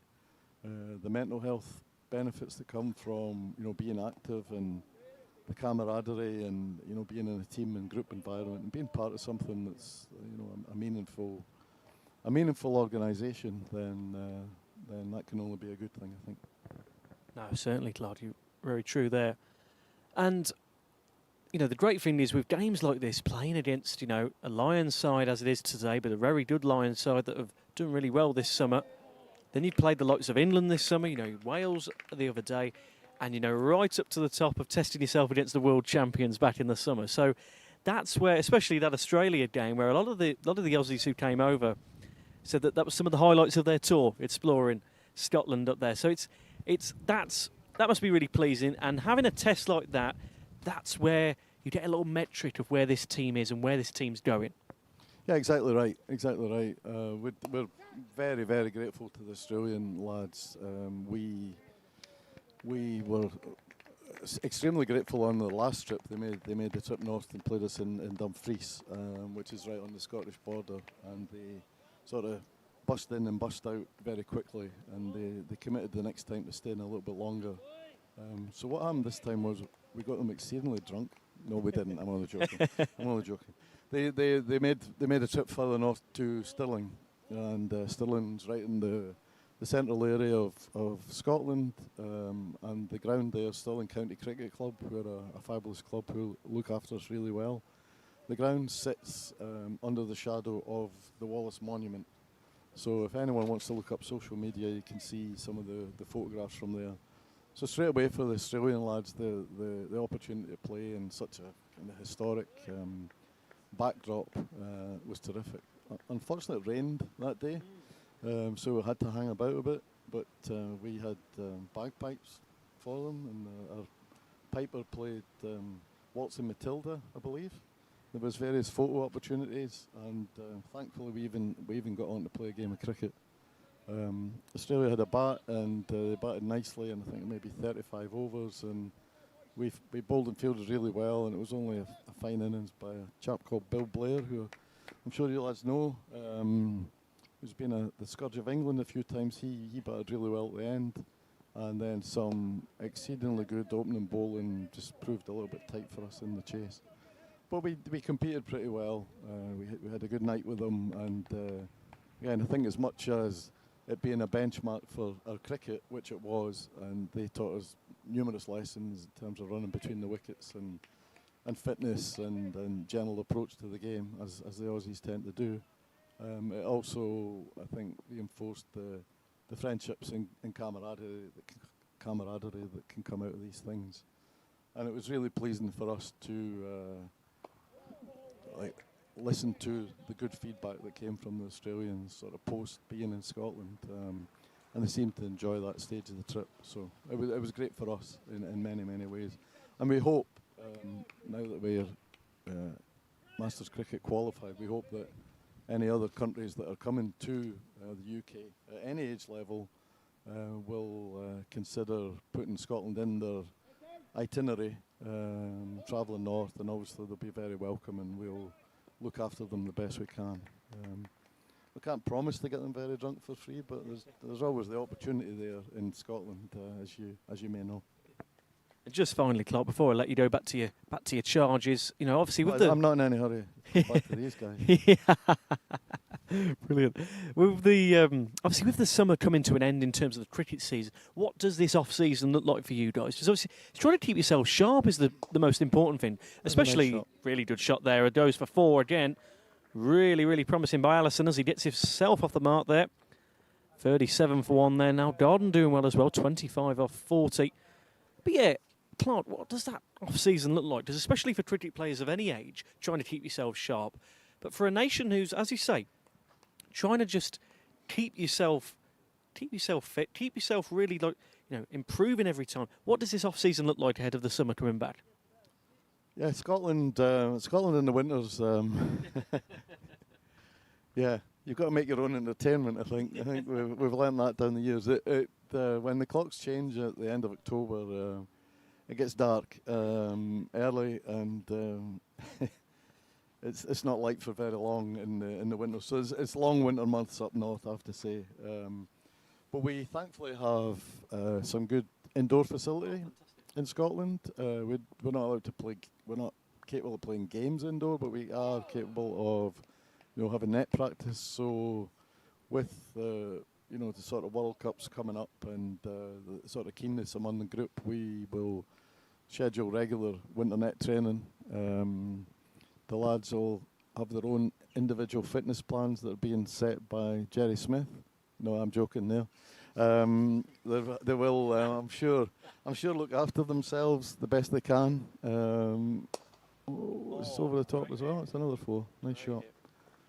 And try and steer away from chips and burgers and keep the poundage down for next season.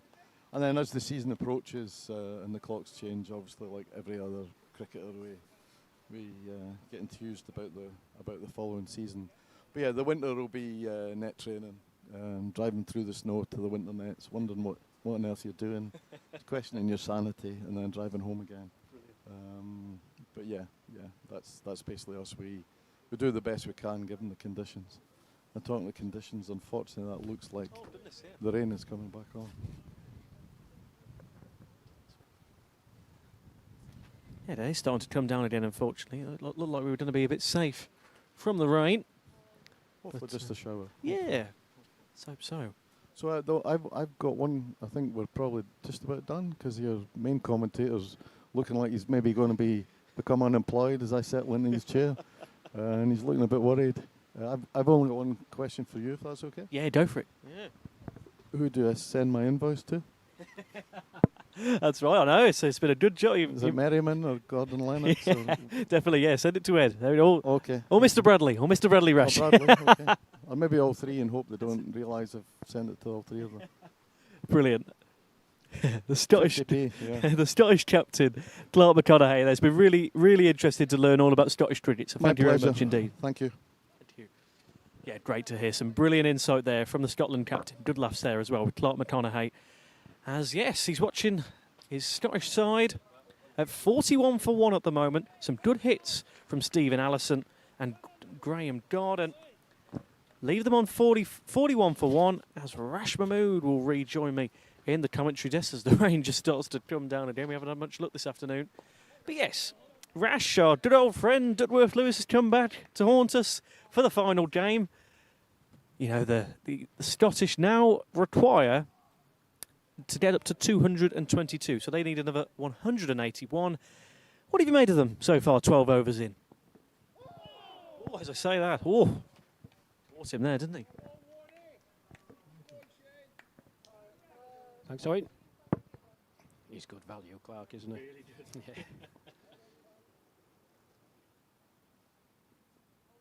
I think they've applied themselves pretty well. It's difficult, isn't it?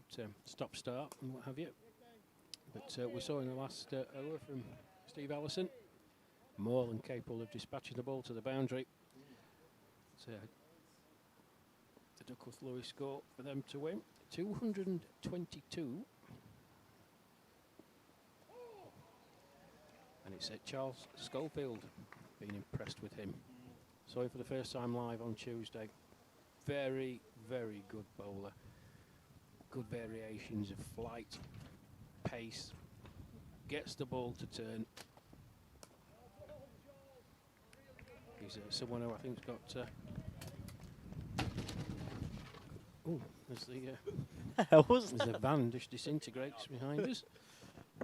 Goodness. But yeah, I saw. Say we saw Charles Schofield on debut at East Newcastle last month against the USA, and like you say, Rash was really impressed with just how tight he keeps his bowling.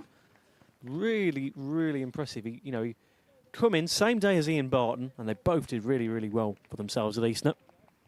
Yeah, he's a genuine turner of the ball, and but what he does very, very well, his stock delivery is he picks his spot and it's there, but it's how it gets there in terms of the pace of the delivery. So the batsmen pretty much know where it's going to go, but there's not a lot they can do about it because he varies his flight, he varies his pace, and as I say, with the added bonus of if he does let it go and get his fingers around that ball, it spins a long, long way. We saw it on Tuesday. Just saw one delivery, I think it was the second delivery of that over that genuinely turned. But I've been impressed with Vinnie Mulholland as well. First time I saw him on Tuesday. Chris Baumer. So there's a good crop of bowlers, playing in this Limes team. The England seniors be looking over the shoulder. And they'll be hoping for an opportunity sometime next year. Yeah, definitely so, Rash. Yeah, after a quick little flurry from Scotland, as you say, Mulholland and Schofield have come in and really shored things up. But yeah, it's I was really interested to hear about how Scottish cricket is really just growing, especially at seniors level. It's great insight there from Clark. Yeah, more exposure playing against teams. Obviously, we know from speaking to the Australians, they had 60 seconds with TP, Tony Panicasio, interviewed all the playing squad, and it was a unanimous vote, apart from Bill Blair, who said Dutibridge was the best thing on the tour. Well done, Bill. The rest of the team, unanimously, I think, picked Stirling, the cricket pitch, Castle overlooking the cricket pitch, and Stratford. Those two of their favourite places. Oh, Beaton, good delivery as well. Just seen Mike Palmer, he's lurking around. We'll try and get Palms in for a few words, Owen, if that's all right. Yeah. Take a break at the end of this over. But yeah, Scotland, cricket in Scotland is growing, and I don't know, did Clark say they've accepted the invitation to the World Cup, or are they hoping to get the invitation to the World Cup? Yeah, they're hoping to get it. It'd be nice for them, especially. He's got him there. Look at this, full of delivery, back in his crease was Graham Garden. Just going back, and there you go. Very, very good delivery. Fancy that moved in off the seam. Nothing he could do once he'd gone back and made the decision to go back in his crease. So. Yeah, unfortunate for Garden there, as he was really applying himself quite well. 26 off 51. But Mulholland, one ball away from a wicket made, and that's a really good time to get it as well. 42 for 2. Yeah, it was a good delivery. Very good delivery.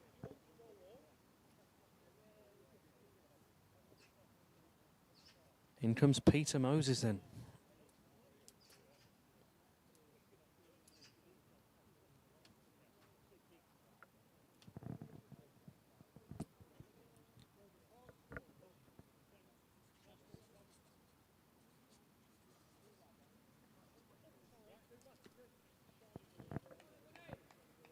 Really good stuff from Mulholland there.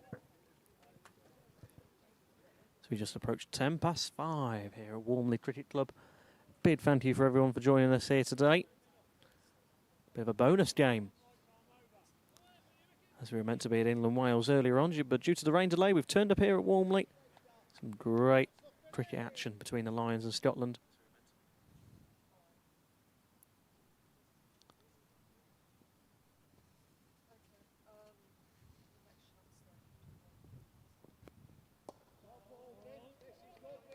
And that'll end the over.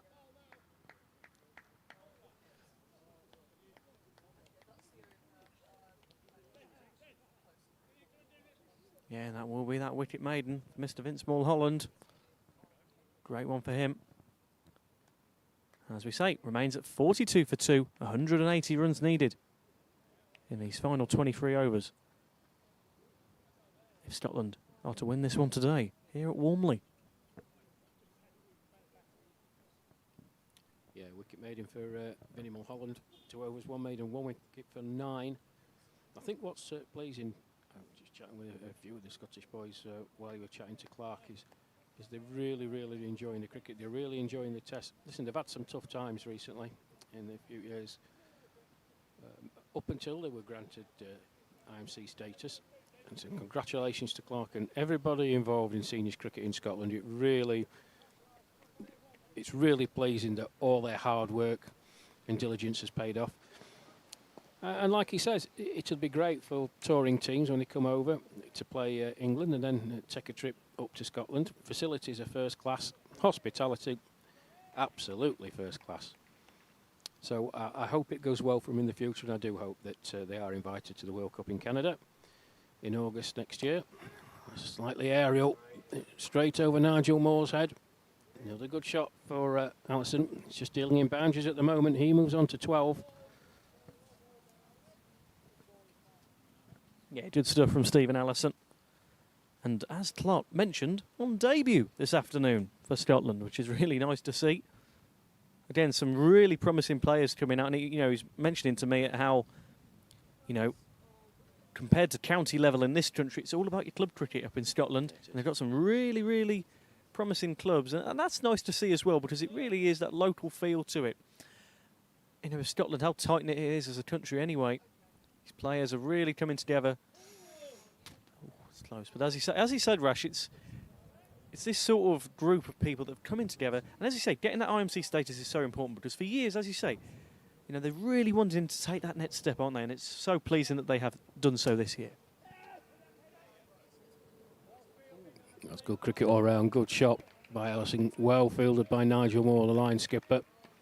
Hit very, very powerfully to him. Yeah, cricket's been played in Scotland for a number of years. I went out when I was in the military, based up at RAF Kinloss in the north of Scotland, 30 miles east of Inverness.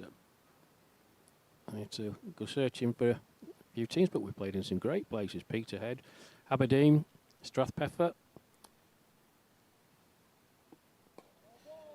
So there is a vibrant cricket scene. And obviously, it's a bit more difficult because they don't have a structured county championship as they do here in England. But they're all playing for good clubs and they're playing at a decent standard.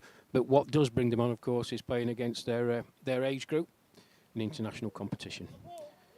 And so I said it was good to hear Clark wax on about the Australian touring party going up and playing at Stirling.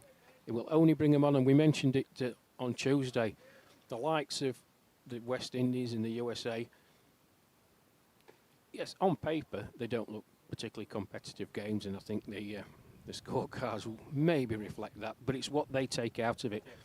It's game management. You heard Clark say the Australians, they learned so much about running between the wickets and discipline and things like that, fielding. It can only bring them on, and that's what you've got to try and aspire to achieve, of course.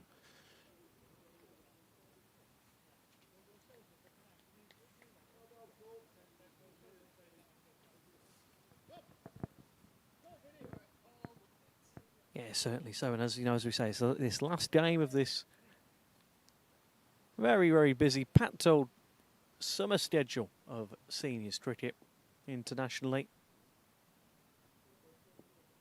Small Holland comes in for Allison again. Oh, goodness. Oh, that didn't miss by much. No. He's Simon Rouse reaction. A bit agricultural from Allison. The ball flashed past his off stump.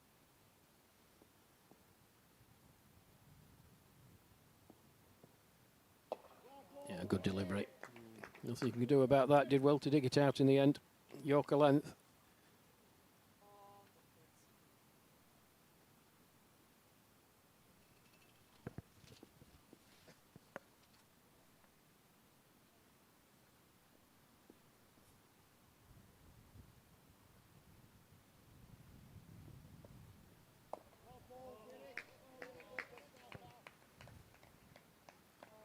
After his wicket maiden last time out.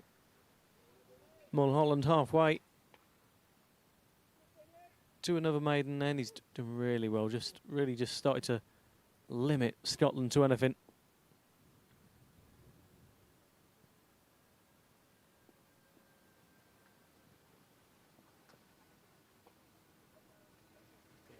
Just had a sneaky run out of that to reach 48 for 2. 14th run of the day for Stephen Allison on debut. I've got to say, in the catch by Ian Barton to Mr. Tony Bennett, teammates, of course, Lancashire. What a snorter of a catch that was. It was really travelling, that, folks. Made it look very easy indeed.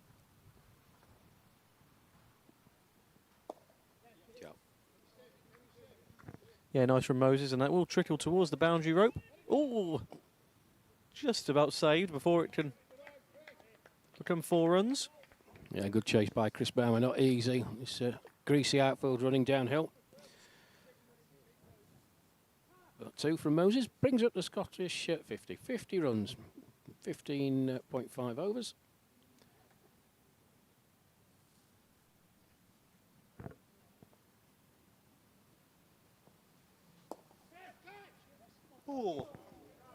Again, a good attempt to catch, but that does go towards the boundary rope for 4. Well, it was a little clip. It was premeditated by Moses. I'm not sure he was trying to aim it where it actually went, which was just to the left of the full-length dive from Chris Baumer. Only just evaded his grasp, but once it had done, ran down the hill and trickled across the boundary for 4. So Moses moves on to 6 with that boundary. End of the over, 16 gone. Scotland have reached 54 for 2. Their target now reduced to 222. 21 overs remaining now. Loss of overs as well. Don't ask me how it's calculated, Owen. I can see you're itching, but I have no idea. Yeah, we had these fun games, didn't we, at that absolute finale thriller at Royal Ascot. And of course it had to happen for our final game of the summer, just to... Oh, it's up in the air. No, yeah, luckily for anyone of a Scottish persuasion, no one was in that area to have an easy catch.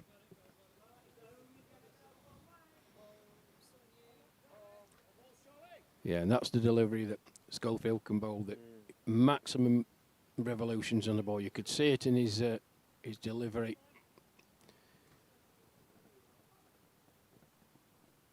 Same again.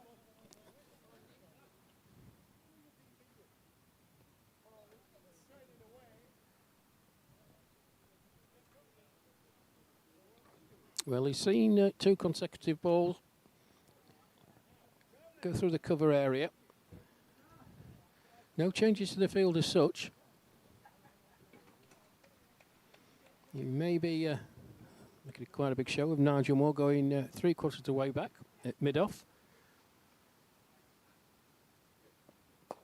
And goes the other way, nicely played. Very nice. Nice stroke. Long chase for Zahir Mohammed, and he can't get there. Another 4 for Steve Allison.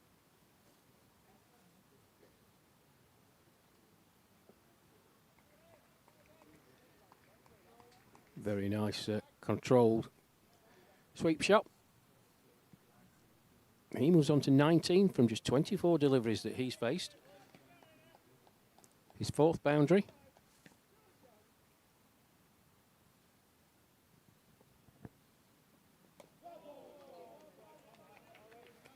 Yeah, good delivery. He's quicker one.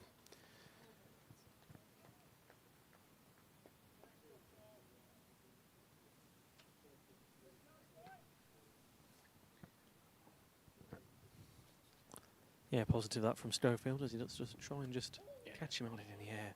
Another decent delivery, a bit of a swing at it there from Allison.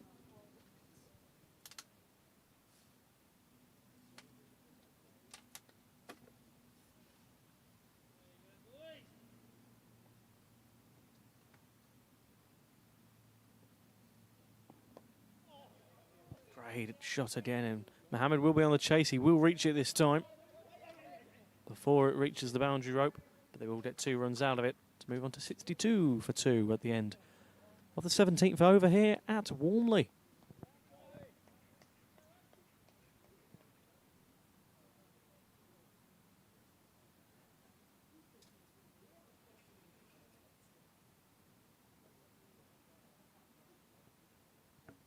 We were chatting on the way over, weren't we, from Solihull? What about your favourite moments of the summer? I'm sure the listening audience would be interested to know, what's your highlight of the summer? Oh, yes. The highlight of the summer, I think, would have to be some good ones, isn't it? There's been some really exciting games all summer long, but it's got to be that finale at Ascot where I was literally watching back the that final over, that famous over at Ascot, where it started off with that Kevin Watson band, as you coined it, Rash, on commentary. But, you know, it went right down to the final ball. 3 off that last ball was needed, and that was just such an extraordinary end to what was just such an enjoyable, drama-filled series, wasn't it? And it was just, yeah, brilliant to cover that. Real honour to cover that. We had such a good viewership on that final game as well, all over the whole Australia series. So big thank you for everyone for tuning in. So that's my highlight. What about you, Rash? Well, I've got 3 as Moses. That's a nice shot. It's going to run away down the hill. Nigel Moore, will he catch up with it? No, it's not Nigel Moore. My apologies. Looks like Martin Ford. But nicely tucks off his hips for 2. Yeah, I've got 3 in no particular order. I'm purely selfish. This one is the Lions game at Uxbridge, my home club in Sheffield. It was just a fabulous day's cricket. Big crowd. I think the biggest crowd that we had all summer, and they were loving it. And it was a game that ebbed and flowed. One crucial moment probably changed it. Catch, he's gone. Great catch. Ian Barton again. Yeah, Peter Moses looking at the pitch. It just spat up a touch. And he couldn't get his bat out of the way, having been committed to playing a forward defensive. And another decent grab at slip by Ian Barton. Peter Moses goes for 9 off 9 deliveries with 1-4. Caught. Barton bowled Mulholland. Scotland lose their 3rd wicket. The score on 64. Yeah, the day at Uxbridge and the night after in the Cock Inn, my local pub, and landlady Jenny Murphy and her daughter Dee. They just put on an absolute top-notch show. The food was brilliant. We had the karaoke on, and Claude Orlando and Billy Blair, John Adamson. They were trying to pay the driver off to make him stay past 9 o'clock. It was just a great day. Wonderful day. Darren Smith at Royal Ascot. He wears his heart on his sleeve, Darren. He'd got a century at Tame, which was a wonderful knock. Unfortunately, we had technical issues that day, and the van was elsewhere. We tried to provide the live streaming commentary, but it wasn't working for us. But his knock at Royal Ascot, in the context of what it was, together with Graham Pavey, he looked absolutely crestfallen when he was out. Was it 93 he got? Because he thought he'd thrown it away, and then just the elation on his face when his teammates managed to get the 2 off the final delivery. But it was when he was walking off, the standing ovation he got, and all 3 of us were up, me, you and Matt, weren't we? Because it was a tremendous innings, one of the finest I've seen in seniors cricket. Full of heart, full of commitment, full of endeavour, and just the gritty determination that I'm going to try and do my best to get my team home. And there were tears in his eyes as he walked off, and he waved to us, didn't he, in the commentary area. So that's my second moment. But cricket matches, they swing on little bits that happen during a game. And for me, it was Nelly's catch, Neil Brathwaite's catch at Sparsholt, out in the deep, dismissing Graham Pavey. Yep. Hit it powerfully. Neil Brathwaite, he's no slouch. He must have run about 30 yards to his right and took a wonderful diving catch. And Australia were right on top at that point. They were motoring. And we were thinking a score of 320 plus. And it just gave all the England players a massive lift. And in the end, they restricted Australia. and went on to win that fourth one-day international to square the series up at 2-2. So they're my three. All different in their ways, but we've just been blessed with some fantastic cricket this summer. Yeah, I'd agree with you there, Rash, especially that day at Ooty Bridge. As you say, it was a first time for me and Matt and Benny, Nuala and Ivor in Ooty Bridge in Sheffield. And I've got to say, it was a beautiful, beautiful place of the world. I've got to say, in the actual area where the ground was situated, you know, the cock in as well. What a lovely pub it was. I've got to say, it was, like you say, it was just felt like a real family feel. It was a packed old Friday night, wasn't it, in Ooty Bridge for that day? It was, you know, even just not even the cricket party was there. It looked a packed old night, didn't it? It was. During the day, there was approaching 700 people who came. Wow. At various points, it was about 700 people. They raised, I mean, Mel was going around, my wife was going around with the raffle tickets. I think they raised £1,100 just at the ground. They raised a few more hundred back in the pub. So Cam Glasgow, he's a batter without the helmet. Gets off the mark, he's chopping it out into the deep on the offside. Brings Steve Allison on strike. 21 not out for him. Some lusty blows included in that. Quicker from Schofield, yeah. Intelligent, very intelligent bowling. We saw in the previous over that Allison was looking to get that front foot down and play it through the offside. Just bowled it a bit quicker. That was a bit more short. Yeah, this time he's got hold of it. Oh, well fielded. Chris Baumer out there. Great bit of fielding.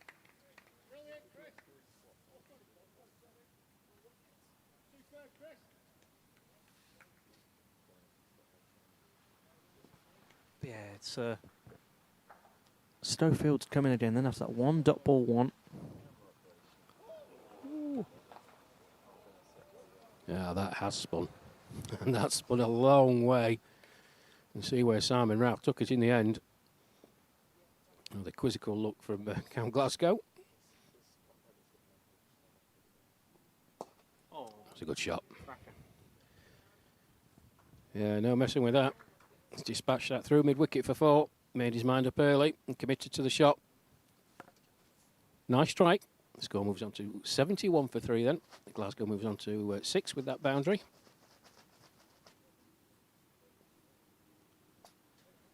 yeah, one more delivery of this fourth over for Charles Schofield. What do you think Matt's favourite moment would have been? Now that is a good question. Which had the best teas? That would be Matt.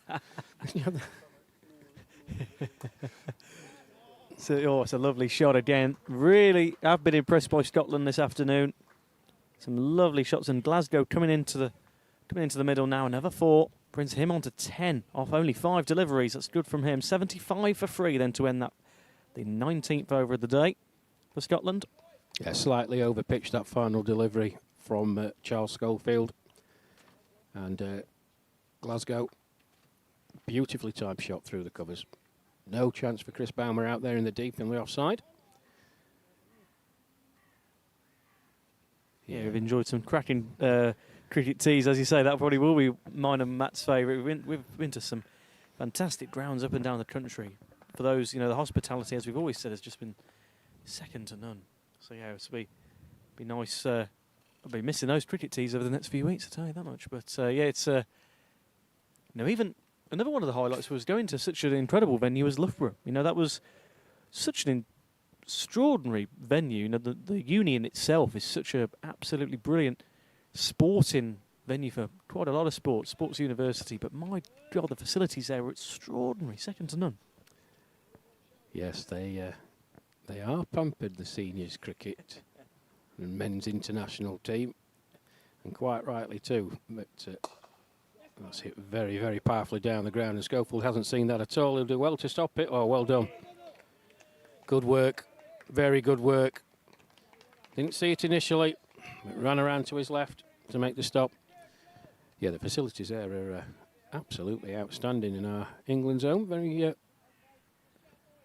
Very good to see him there on that day. Nick Newman, one of the ground staff at Loughborough. They were preparing the winter grass nets, weren't they? And some of the things we found out that they try and mimic the playing surface of the touring country that England are going to in the winter. So, on this occasion, obviously, it's Australia. But, Ashes series in November and December.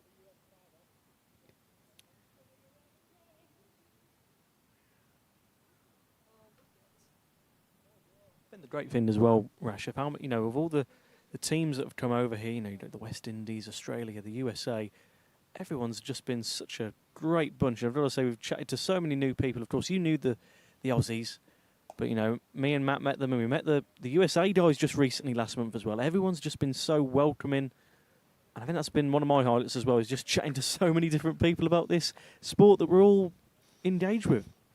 Well, I was fortunate enough to meet many of the three teams touring parties in India for the World Cup in Chennai last February and March. And as you heard Clark said, it's the camaraderie. There's the competitive on the field, but that's a great shot. That's dispatched for 6. Beautiful pickup. That's gone out of the ground. Wonderful shot by Glasgow. Just picked it up and he flicked it. It's gone over that green fence, you can see, folks. And we're having to get another ball. He moves on to 16 from just the 8 deliveries that he has faced. 2 4s and a 6. So having met them, and then we had the opportunity, of course, to get to know the Pakistani touring team who toured last summer, and a crackerjack of a series that was as well. A 5-match series. Unfortunately, one game was rained off, but that went to the final ball as well at Littleborough on a baking hot day. England successfully chasing down 316, courtesy of a Graham Shaw single off the last ball of the series, and then going out to Australia in November and December with the England team. Reacquainting ourselves with our Australian friends, and good to see them this year. But we met some of the West Indian guys, as I say, in the World Cup, and some of the USA guys. I wasn't present for the USA series, as you know, but there's a few familiar faces, and it's all good. Good friendships. Yeah, that's the thing they'll take away from this, you know, Rash. It's, you know, meeting these people, and you really do get to know them, especially when they've come over for a big old tour. And that's been one of the things I'll take away from this summer is, you know, a lot more cricket knowledge, but, you know, I'll take back a lot more cricket friends as well, which is absolutely fantastic to see.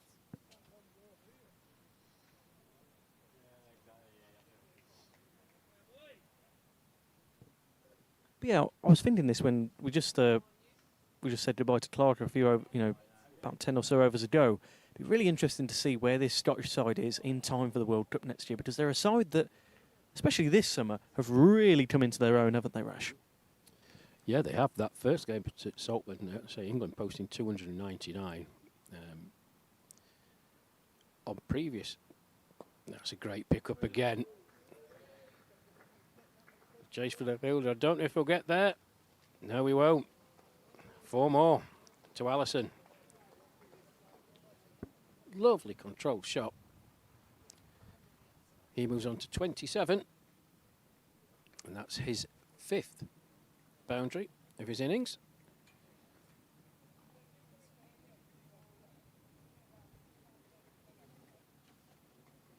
And I've completely forgotten what I was going to say. Yeah, you were saying about how Scotland have just really come into their own, haven't they, this summer? They have, yes. Thank you for that, Owie. That's all right. Been a long summer. When England played them last May up at Hartlepool, it was the debut of Paul Radage and Paul Garlick. Monty Douglas made 100, and in fairness, Scotland were never getting anywhere close to it. The Tri-Nations matches later on that year in September, again, they didn't really get close to anything. But the first match this year, as I say, at Saltburn, chasing 299 to get up for 260 was a decent effort, and arguably a couple of decisions went against them.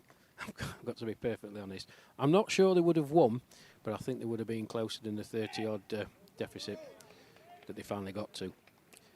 The second match, when the Lions played Scotland the next day at Seaton Carew, I think it was.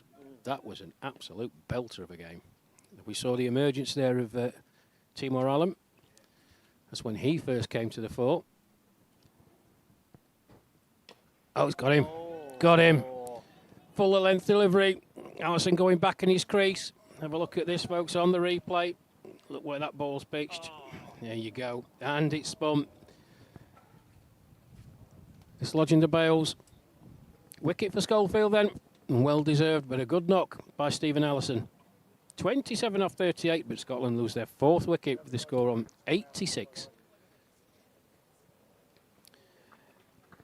Yes, it was a wonderful game, that second one, the Scotland versus the Lions. The Lions squeaking home by just 7 runs, so there was clear progression. As that looks like Stevie Carr to me, coming out. Well,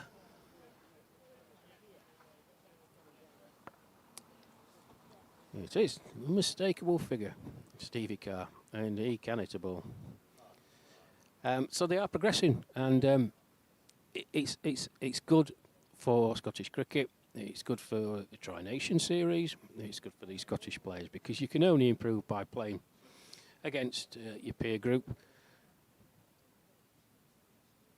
I think there's talk of Ireland, possibly, an over-60s setup, which would be quite an intriguing thing. Can you imagine a sort of home nation series?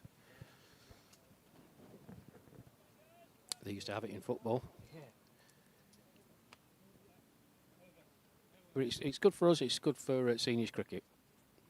So, Stevie Carr at the non-striker's end. Cam Glasgow 16 off 9. Two very, very nicely struck fours and a wonderful 6 off Vince Mulholland in the last over. That's prompted a change in the bowling. I think it's the skipper, Nigel Moore, who's going to come on.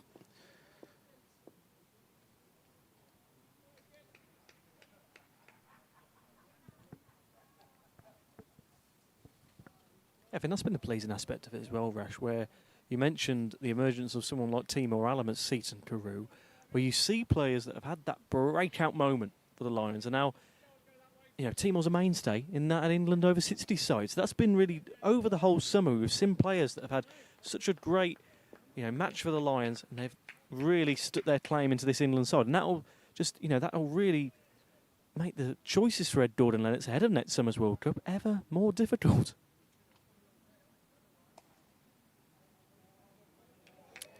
It will. The good thing about Timor, of course, is that he was selected on merit because he's got a shed load of runs for a number of years.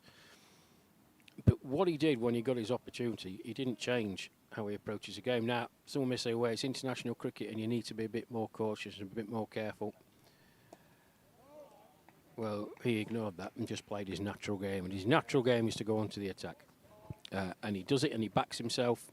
And we saw it to great effect. And because of that, he got his call up to the senior squad and he hasn't looked back. And he's probably cemented his position for the World Cup next year, all things being equal. He's locked down that spot, I would suggest. The emergence of Neil Brathwaite, you know, he was with the England team in the Caribbean for the Caribbean Cup in 2023. That's a lovely shot again by Glasgow. Just picking the length very, very early and just rolling his wrists over the ball, running down the hill for another boundary to him. Mel Dobson, he's taking his chance, all these players. But what I've liked and what I'm getting to is they haven't tried to change their style. If they're trying to do something that they're not comfortable with doing or trying to fit in because that's the way they expect it to be done at international level, I think you can get yourself in a real pickle. Yes. Now, at times, the good cricketers have got to judge the situation, don't get me wrong. But they're bright enough and clever enough to do that.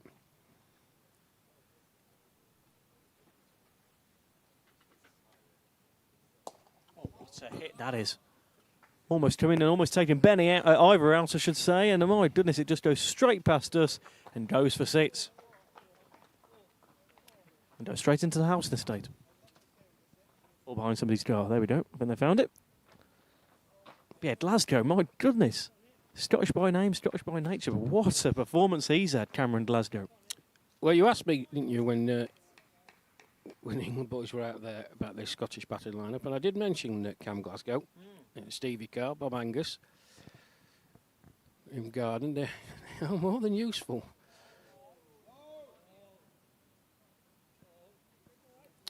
But with just about 15 overs remaining, they're going to have to get a wriggle on.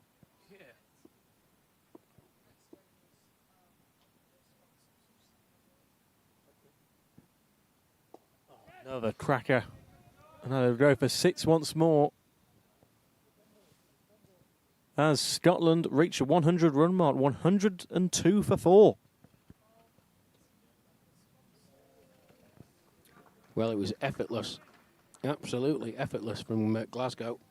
Sailed over square leg for 6, while the players are just changing ends. Big thank you to our England 60 sponsors: Stonehill Sport, Sporter Tours, NV Play, MacTech, The Jube and Cleanclad. Thank you for your loyal and continued support throughout the whole season and in previous years. Without you, this production that you're seeing and the commentary and all the other bits and pieces that go on with hosting these touring teams and putting on these international fixtures would not take place. So on behalf of everyone connected with the England management and team, thank you.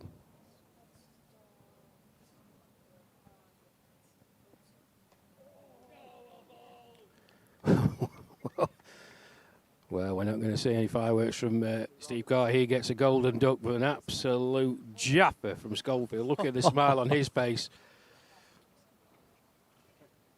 That has turned a long way. Stevie Carr playing down one line and the ball just scooting past him into the stumps.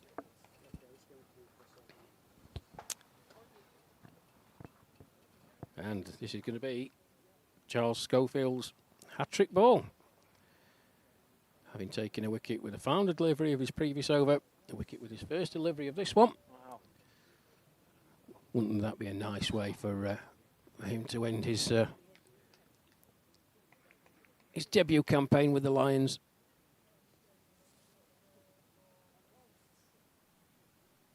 Yeah, been really impressed with him, as we mentioned, over the last few weeks.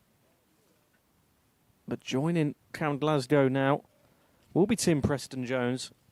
As he say, look at that, a hat-trick ball would be fantastic if he didn't get it now. 5 in hand then. For Scotland, they're at 102 for 5 after a really good spell in that Nigel Moore over. Bang. No Stevie Carr, as Rash mentioned, for a golden duck.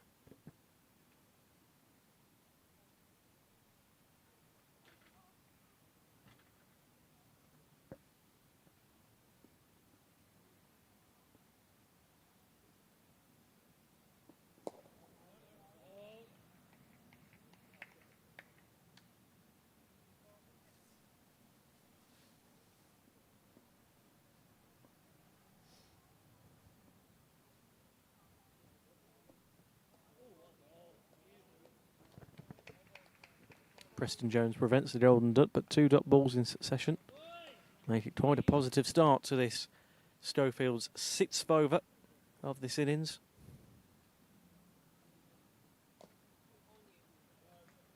Yeah, well on his way to a wicket maiden.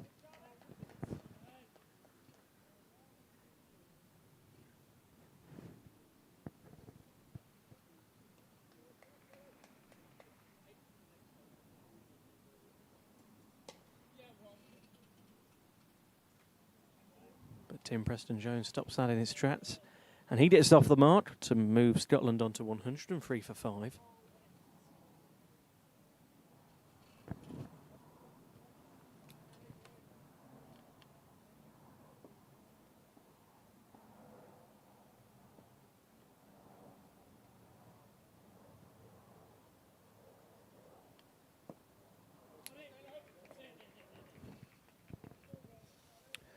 Good over. Wicket and just the one from it. I think where you've got someone like Schofield, it's not long till that World Cup. You know, less than a year.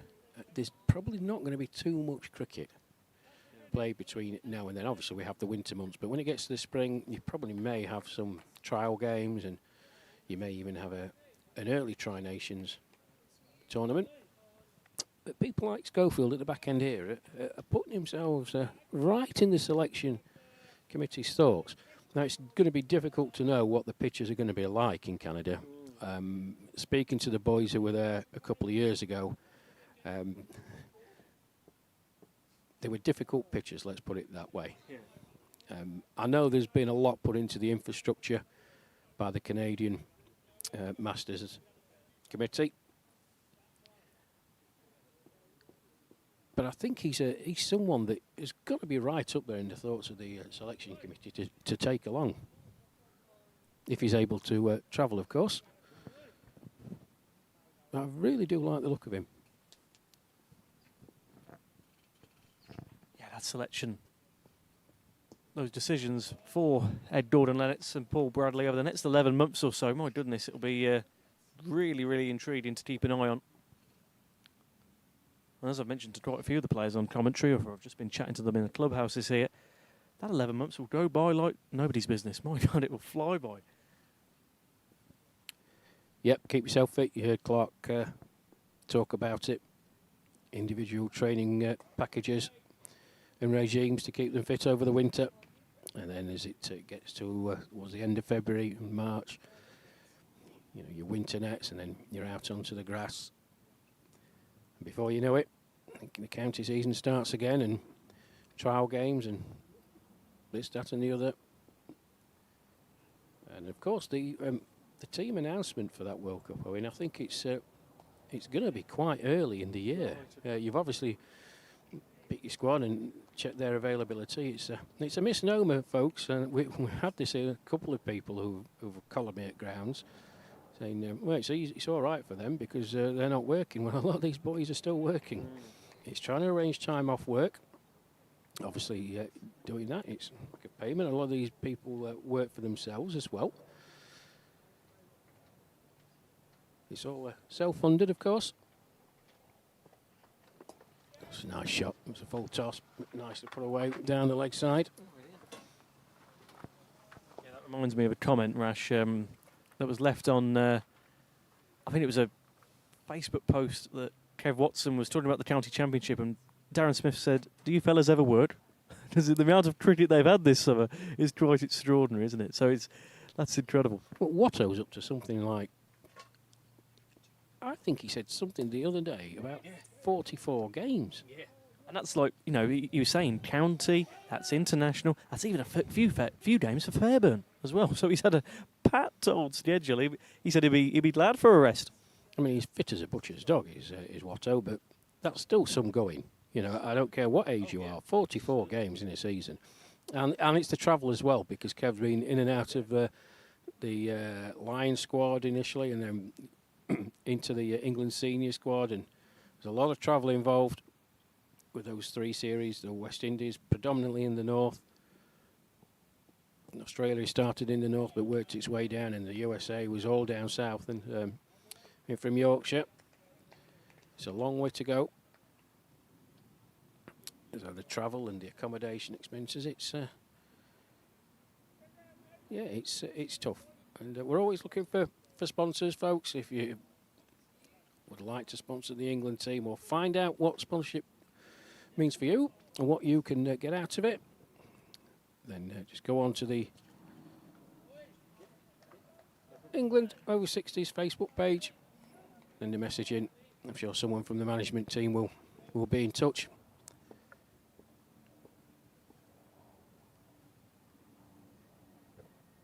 In comes Schofield again then. Oh, goodness. He's looking dangerous, isn't he? Rash, as we mentioned, he's had a really good day of it today. Well, I'd advocate not playing back to Charles Schofield, as Cam Glasgow did then. Good work by Simon Routh.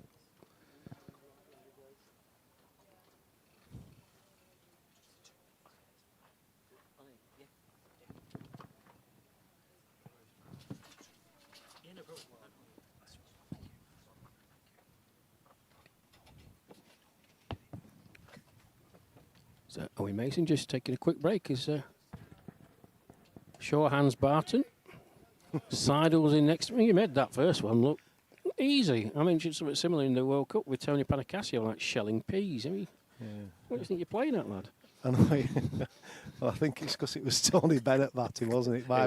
My mate Benno, and obviously he's been giving me a bit of banter like he always does. And I thought if one's coming off Tony's bat, I'm going to catch it, and I managed to cling on to it. I was chuffed actually, to be honest with it, because it did come quite quick, didn't it? It did. Yeah. Second one was a bit more routine. Yeah, second one was sort of regulation, but I used to love fielding at slip. That's where I fielded when I was in my pomp, and I still enjoy it.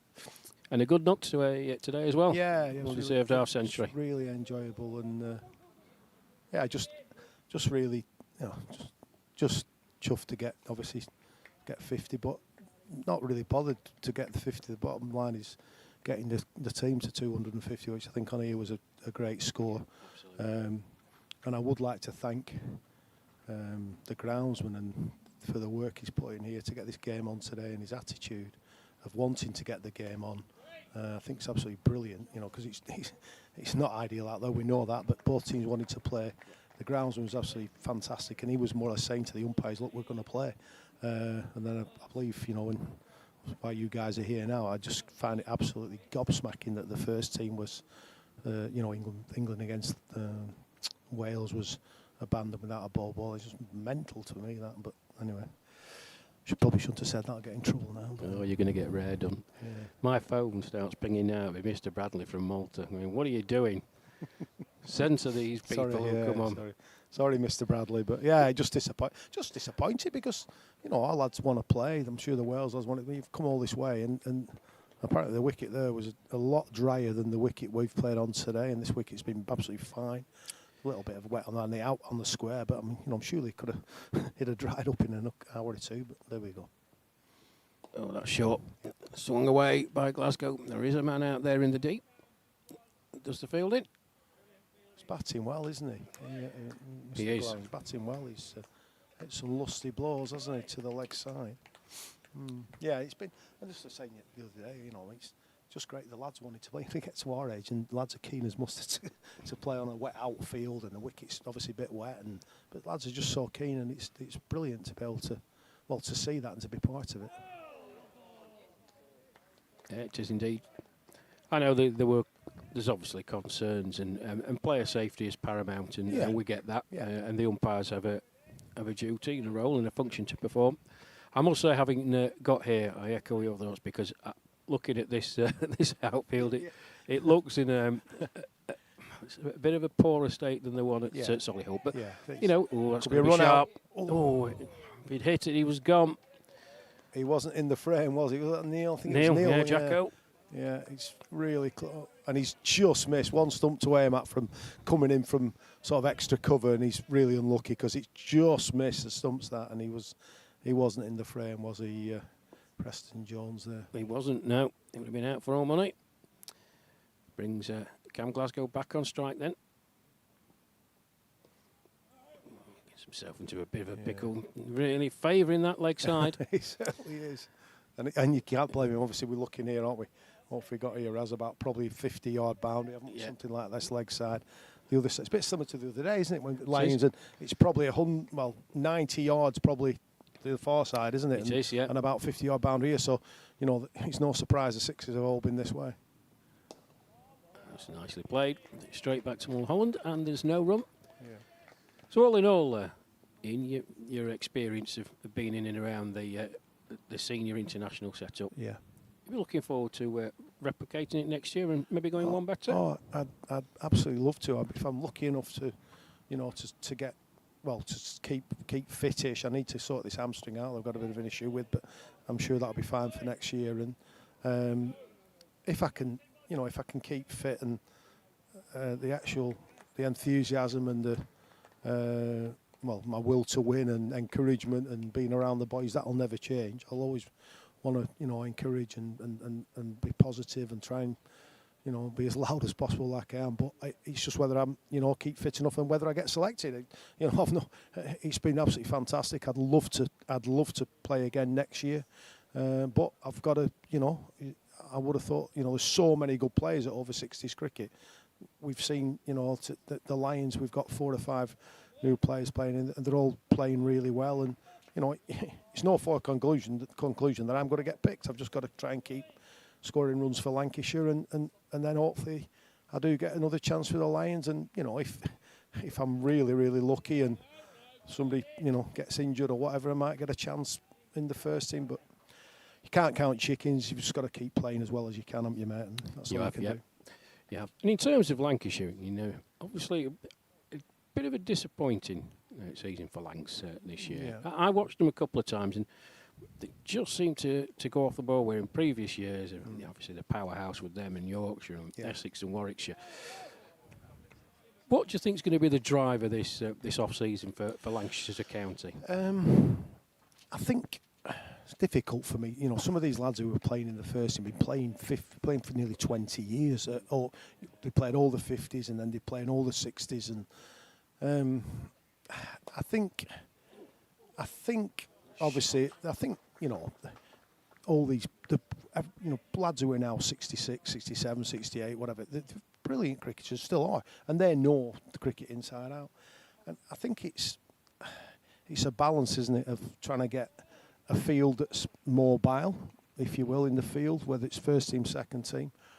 But obviously your gun players are your gun players, so if somebody can get 100, he's got to play.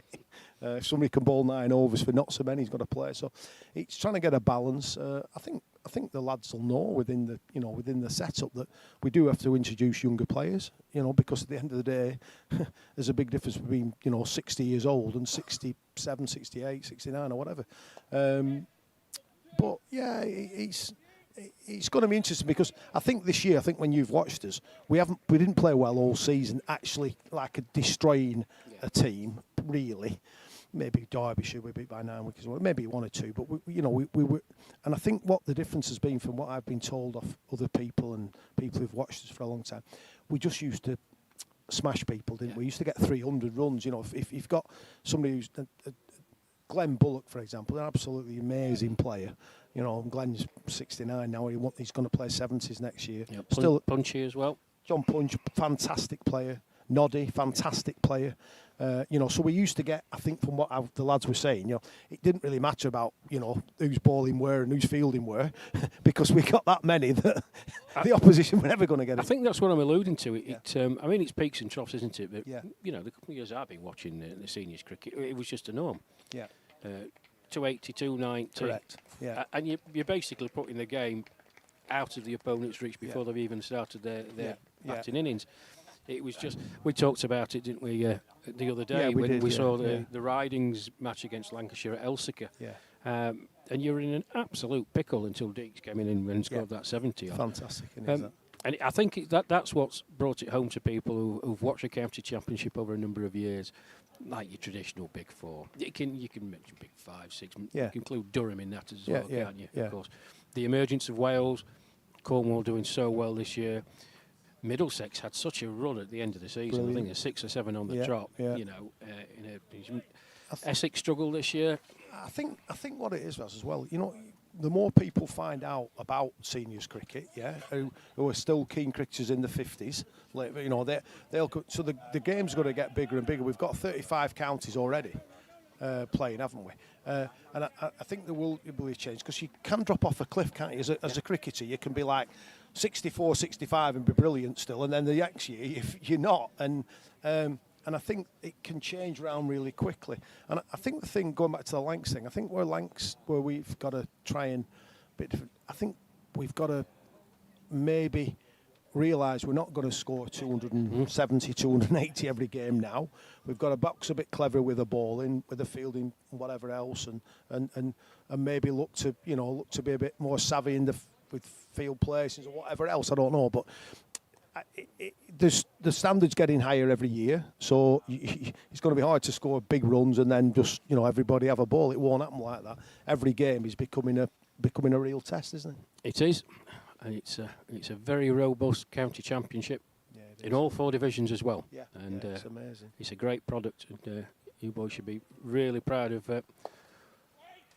what you put out for the viewing public. Yeah, and I think going back to what you're saying though about how proud, you know, it's just brilliant to be able to play. But just just this. I couldn't believe this when I started playing, and this one of the lads said, "Oh yeah, the England games are on." You know, started watching the World Cup games and whatever. And what you guys do here, and the coverage for this cricket is absolutely, it's like nearly professional, if you will. And it's, you know, all the camera looking around here today. There's probably 3 cameras. You weren't even meant to be covering this game. You're at another game.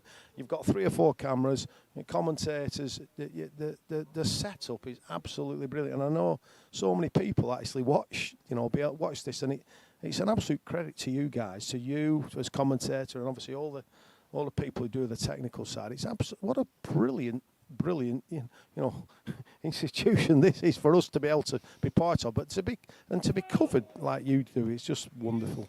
Well, it's very kind, and obviously this can't happen without the technical knowledge and expertise of Benny on the camera there, and Nuala behind us, Owen to my right, and Matt Evans, who has been a stalwart.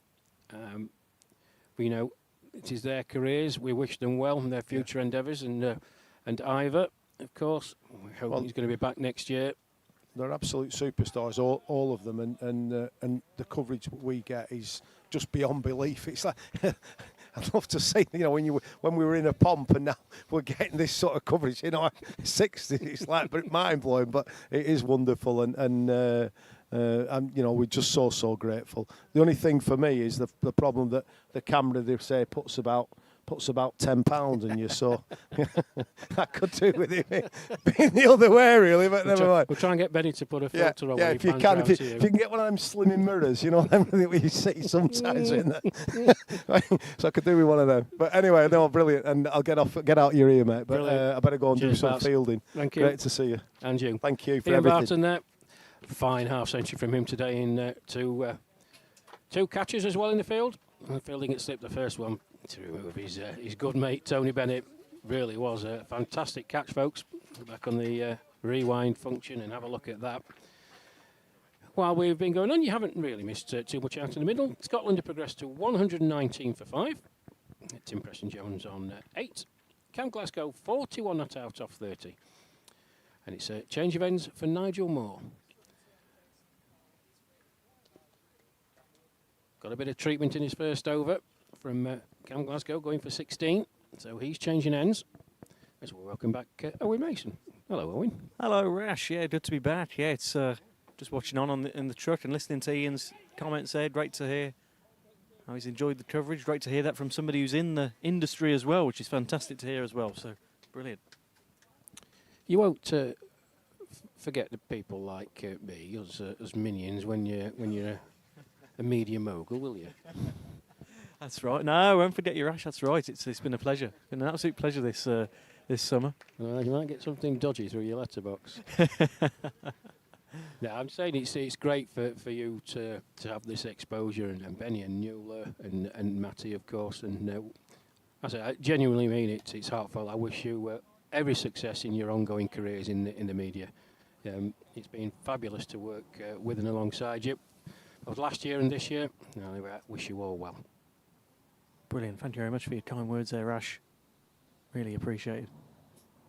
But yeah, it's an interesting end to this. It's obviously Scotland would like to play out their overs, but like I said, Nigel Moore, they'd like to just try and get them out here. But Ian Barton, a really good return from him this afternoon. Someone like Glasgow's on his way to a half century. He's really impressed.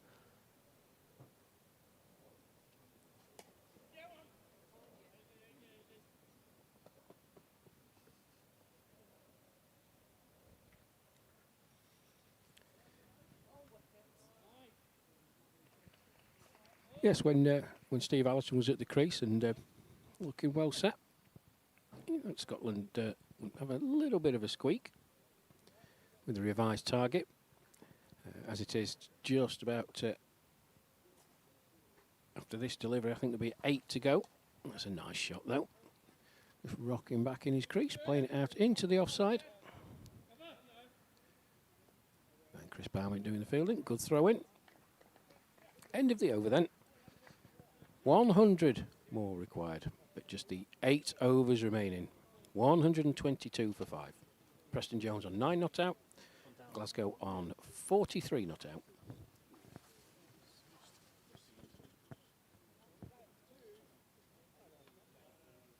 Yeah, just on 6 o'clock here at Walmley. It's last hour or so of sunlight before it starts to get a bit dark here. But no, it's been a great day of cricket. Unexpected to be here at Walmley, but a great ground nonetheless. Great to be here in Sutton Coldfield.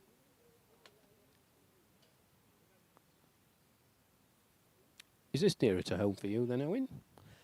Yeah, it's we're not too far from the centre of Birmingham here, so oh, there we go. We're almost getting there with the score now. Hopefully, so in just a moment. But yeah, it's only about 20 minutes from the centre of Birmingham, and then from Birmingham, it's about a 40-minute train journey, so not too bad back home for me. So my neck of the woods, as I like to call it. It'll be different in a couple of years' time when you're getting chauffeured all over the place, won't it?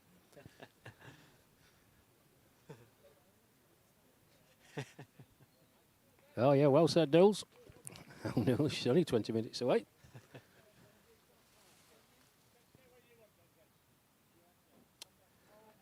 So we'll change at this far end. Vince Mulholland, good spell from him. He's going to be replaced by Zahir Mohammed. Craig Glasgow will be the man on strike. 43 not out him so far. 4 fours and 3 sixes.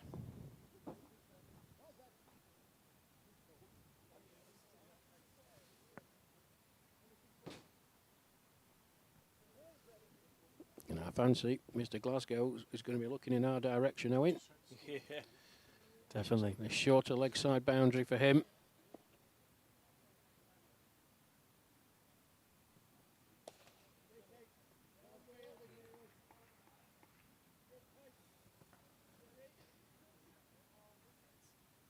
Yeah, it's one thing with Glasgow. It's one thing I've seen a few times this summer where there's been batsmen without a helmet. I know you do see it. That's another nice hit, but yeah, there'll be another run added to the total. He'll move on to 42 runs. It's 2 slow bowlers operating, Owen, I think. I think we clarified that sometime during the summer because somebody got on the chat, didn't they, and asked us. Yeah. I think the rule is if there's 2 slow bowlers operating, then you're allowed to be out there, way out your lid.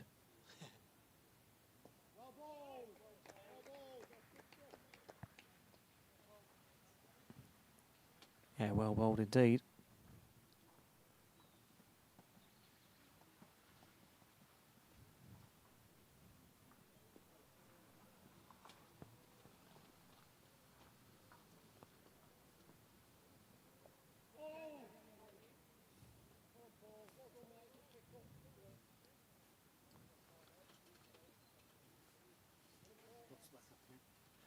And as if by magic, a scoreboard should appear in any moment now. There we go, Fanti Nuala in the truck. 124 for 5 then. As you say, with 44 balls to go in this, the final international fixture of this summer. Oh, what a hit.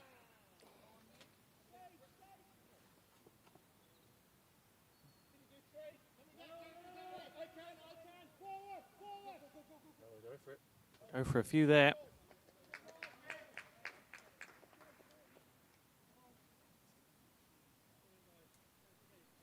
Yeah, for 3. That's nice from them. 127 for 5.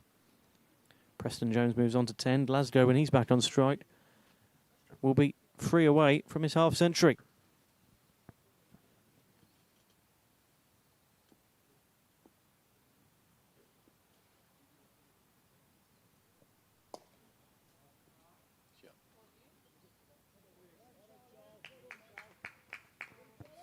Yeah, nice from Preston Jones there.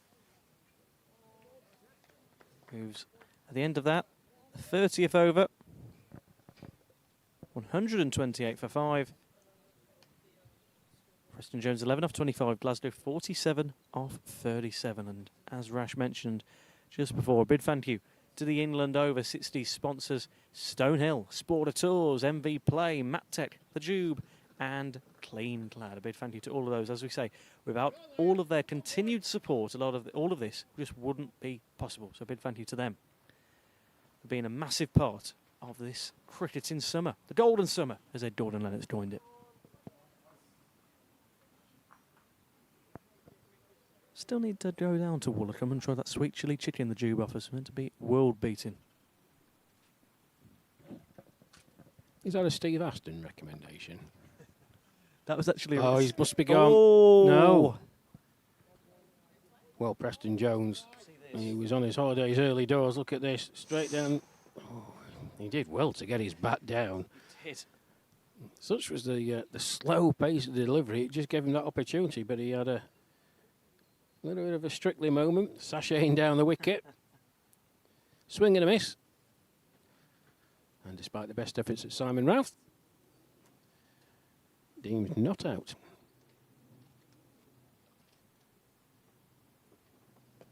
That's nicely played. Quicker delivery from Nigel Moore. That's running away down the hill. Be careful there. Yeah, good chase by Ian Barton. 2 more to Preston Jones then.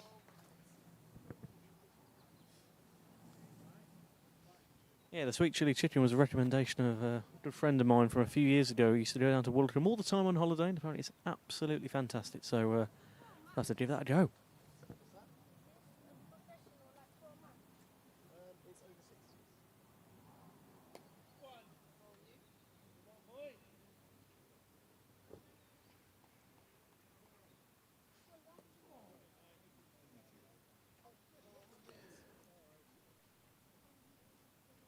Well, this game there.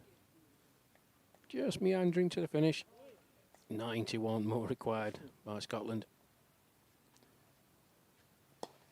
That's a nice shot.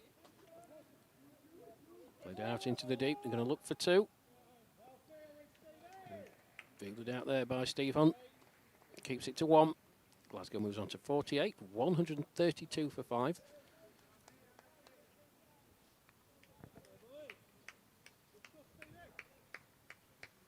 Yeah, at the end of this game, in just about 6 and a bit over's time, I will try and get an interview with the England Lions skipper, Nigel Moore. Be nice to finish off the summer with an interview from Nigel, who's had some really proud moments this summer. As you say, the chairman's 11, wasn't it? Down at Oakermore, another great ground that we've been to a few times over the years. But he's had a really proud summer for him. That's a great hit.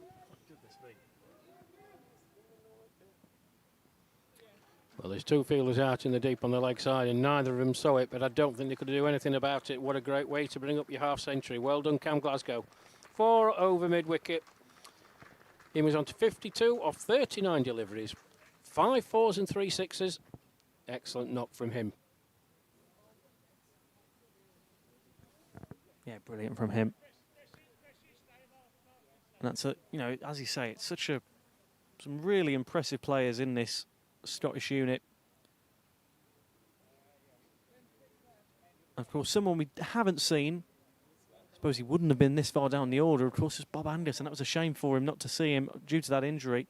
As you say, he would have hit the ball with some venom. Yes, he certainly would have done. In this, we would, knowing Bob was a do, we would have been in grave peril here. And Stevie Carr as well. I mean, Stevie's no slouch with a bat, but unfortunately got a first bowler this time round.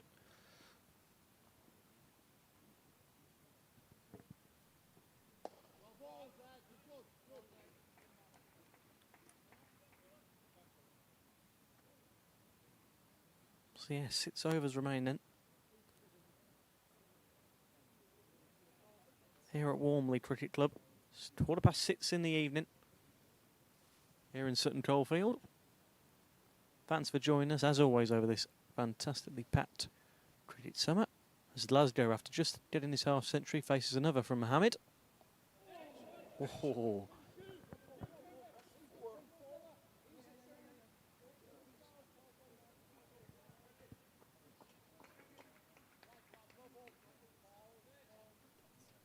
Yeah, 2 more to add to the total. Brings Glasgow on to 54 of only 40 deliveries. And Scotland on to 140 for 5.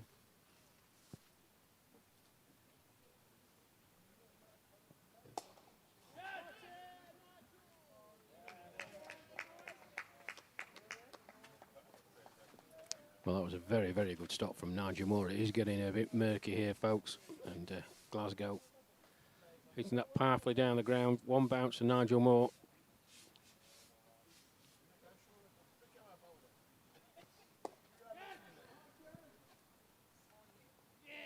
Great catch. And that's the end of Preston Jones's day. A good little return from him, 16 off 30. But that's the 6th wicket gone for Scotland.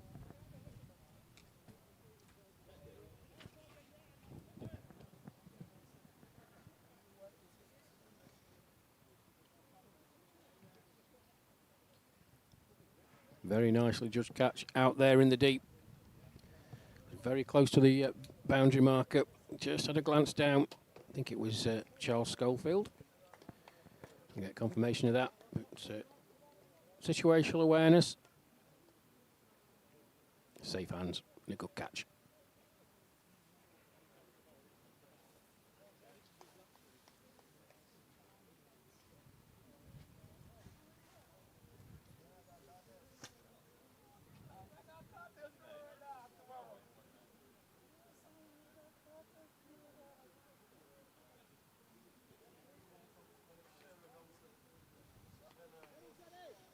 Yeah, just confirmation, folks. Tim Preston Jones out for 16. Caught Charles Schofield off the bowling of Mohammed. 16 off 31 deliveries. 141 for 6 then.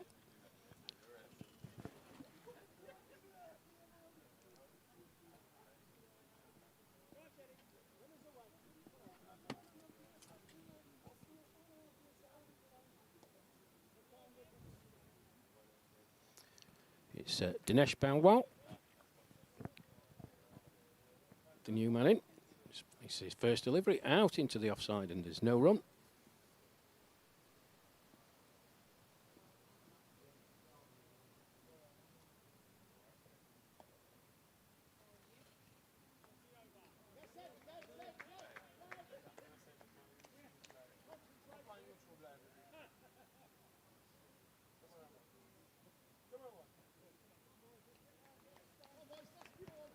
So we're into the final 5 overs of this summer's cricket, as far as England go.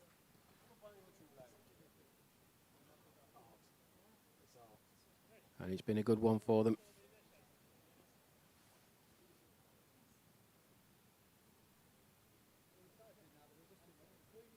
Emergence of some new talent to bolster the ranks of what's already a very, very talented England seniors team.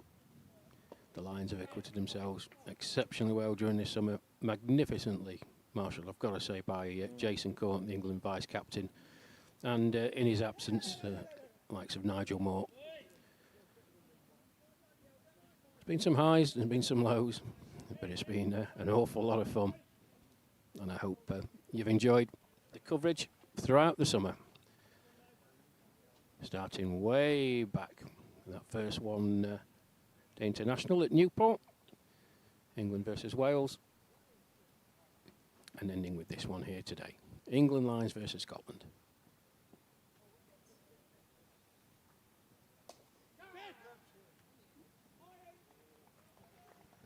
Yeah, well fielded there. Dinesh Baywell yet to get off the mark. Glasgow, of course, 56 of 42, and he comes again, Baywell.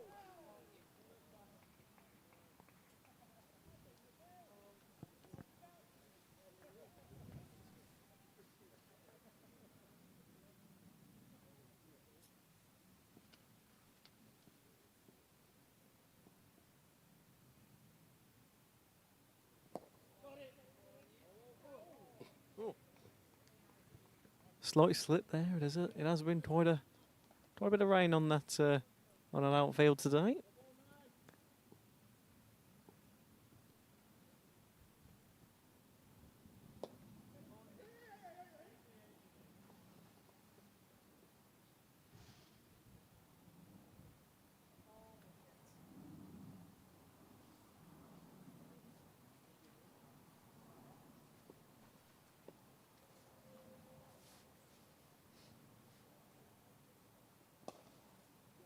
That's a great shot. Brilliant. Yeah, it's tossed up by Nigel Moore. As soon as he recognised that, Glasgow was down the track. Hop, skip and a jump. Straight back over the bowler's head for 4. End of that. Nigel Moore over.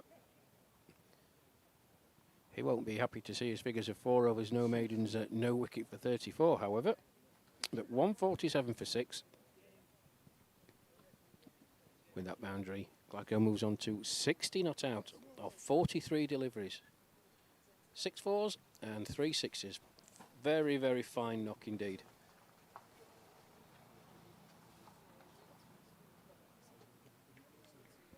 Yeah, 4 overs remain then. As we say, 75 needed off the 24 balls, so bit of a tall task for the Scots now. Still playing with a great element of pride.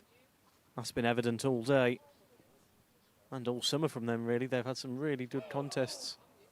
Clark was saying of how much a privilege it was to face the world champions Australia. And they gave a good account of themselves as well.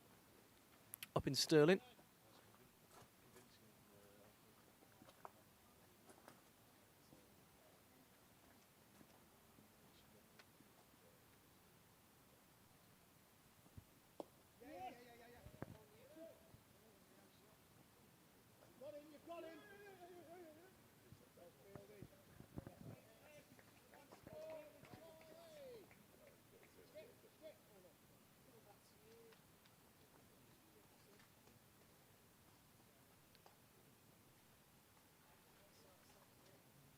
Yeah, single there. Moves the Scots on to 148 for 6.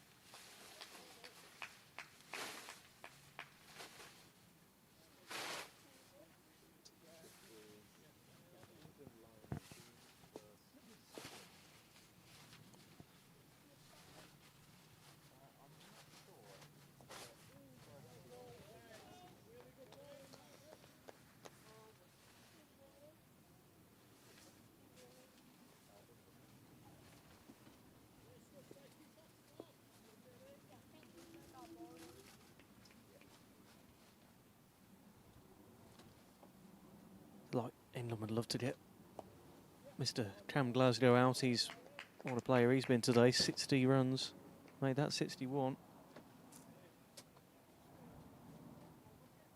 Really good return from him.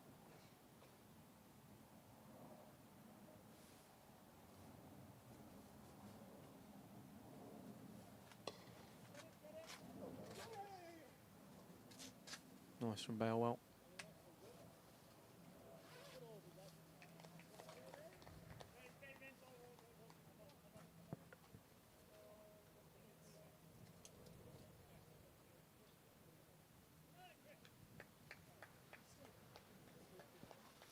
Well, the result's a foregone conclusion, Owen, but Scottish boys may look back at the opening that they had with Tony Bennett and Graham Garden.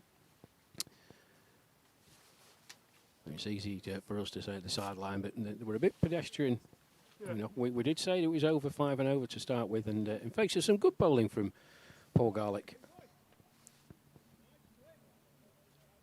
and Chris Baumer.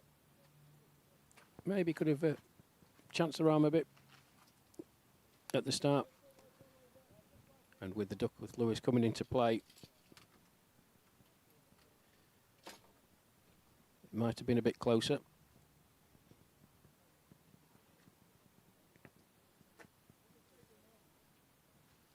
Yeah, that's right, Rash. Yeah, if they would have had, yes, they would have had to reach 250 odd. But with the, as you say, only playing the 37 overs, the moment of the 151 for 6. So yeah, it's an interesting dynamic, especially when you're under a bit of pressure. We saw that when Australia were put under the cosh for quite a lot of that final ODI at Ascot, and really having to adapt your game in that sense, because you've got less overs to play with. You haven't got that time to bed in as you normally do in a 45 over game. Oh, it's a misfield. That's a shame. Well, the vagaries of cricket, and that's it.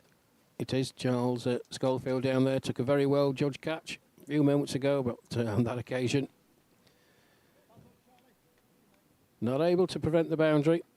Poor Garlick returning. Oh, sorry, I think it's Chris Baumer, actually. It is. My apologies, it is Chris.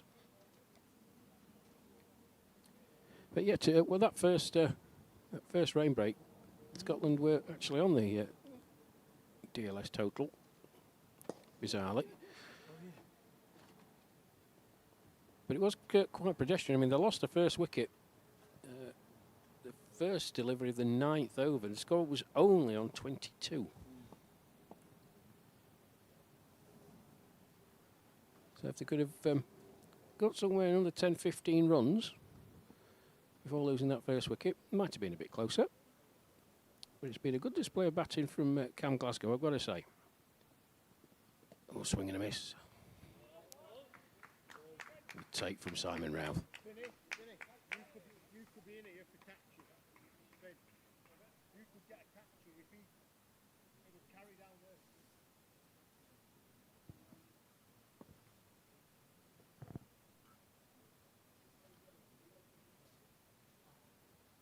So yeah, Glasgow's back on strike.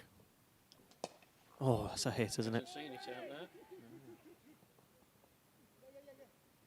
Just wait for the umpire signal. I fancy he might call that a no ball. Oh, he hasn't. Interesting.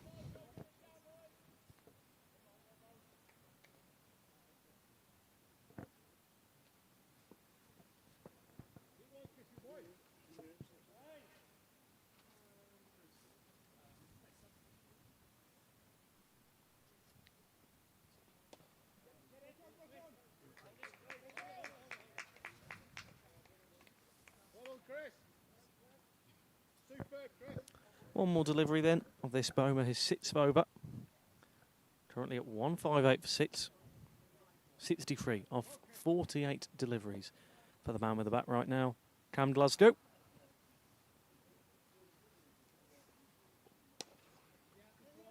That's a good hit, which will register another run onto the board. 159 for 6 as we end the 35th over here at Walmley Cricket Club in Sutton Coldfield.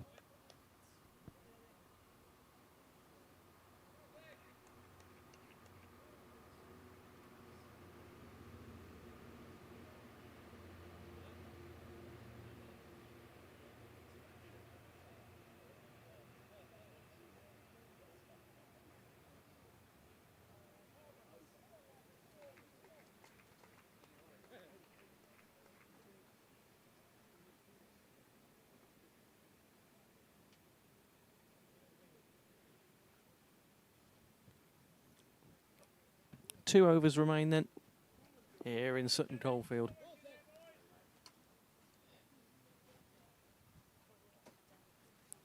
And it will be Mohammed back with the bowling. Glasgow smashes it.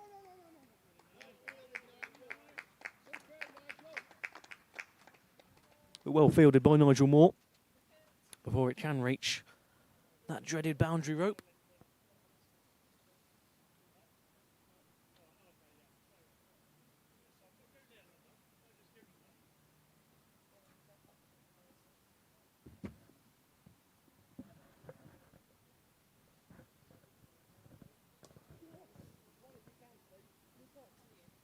Yeah, the end of this, I will be getting an interview with Nigel Moore, so stay tuned, everybody, to the end of the broadcast.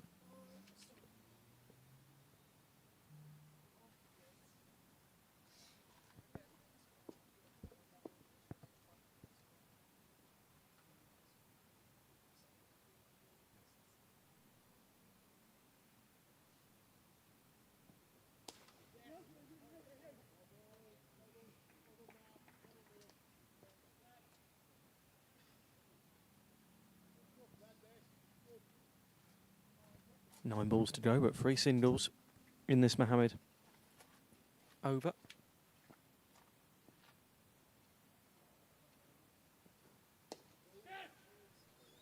That's a great hit by Dinesh Belwell.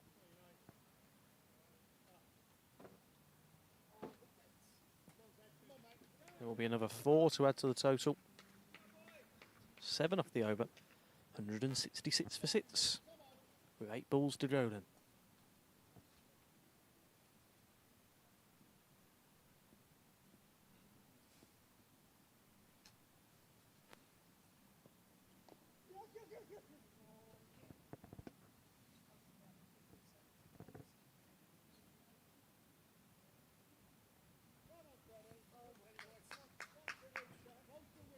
Another single. Decent over this from the Scots, and Glasgow on to 66. Got 51 deliveries. He's back on strike now. Oh. Oh, he's not going to be happy, Simon Ralph. Oh. I mean, great presence of mind, because that, at chest height, very difficult for him to gather cleanly and then in one movement remove the stumps. But had the presence of mind to re-grasp it and up the stumps. Look at his face. Look at his face. Oh, Julie's going to love that. His missus is going to be talking about that all the way back to Kent. I bet she's delighted. Good effort by Simon. So the final over of the summer, folks. It's been a real pleasure being able to bring you these England and England line games against Wales, Scotland, the West Indies, Australia and the USA. Fingers crossed. We'll be back next year.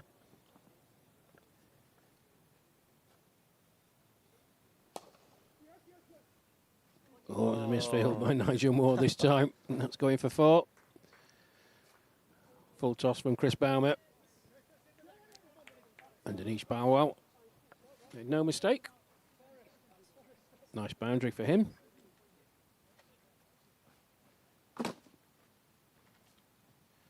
He moves on to 19, 171 for 6.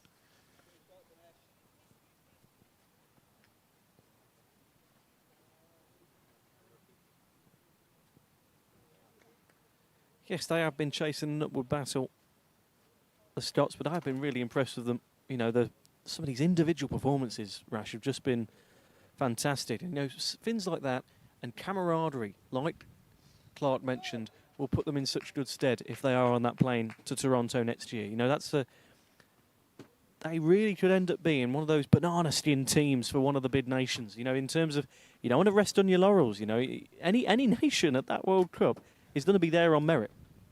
Yes, and you just look at Wales had a very, very good World Cup, apart from one blowout game against the Aussies, which they're capable of doing to any team in the world. That's a nice shot as well. So finishing with a flourish. Scotland, another boundary.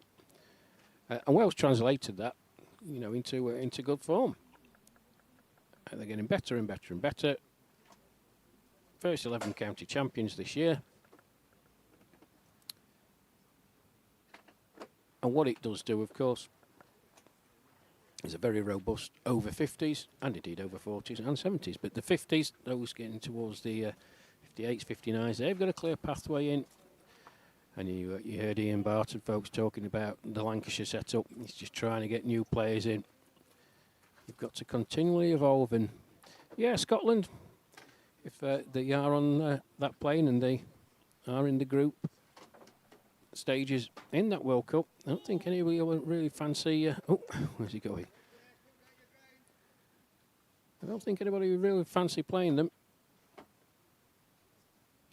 It's all about who you can get on that plane, though. I mean, as I said, there is a financial aspect to it, but fitness plays a key part, and you don't always get the best team that you can, due to various reasons. Oh, nice delivery from Chris Baumer.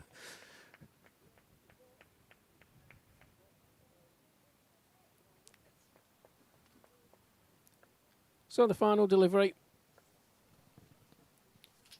of this bumper summer of cricket. It will be Chris Baumer to Dinesh Balwal.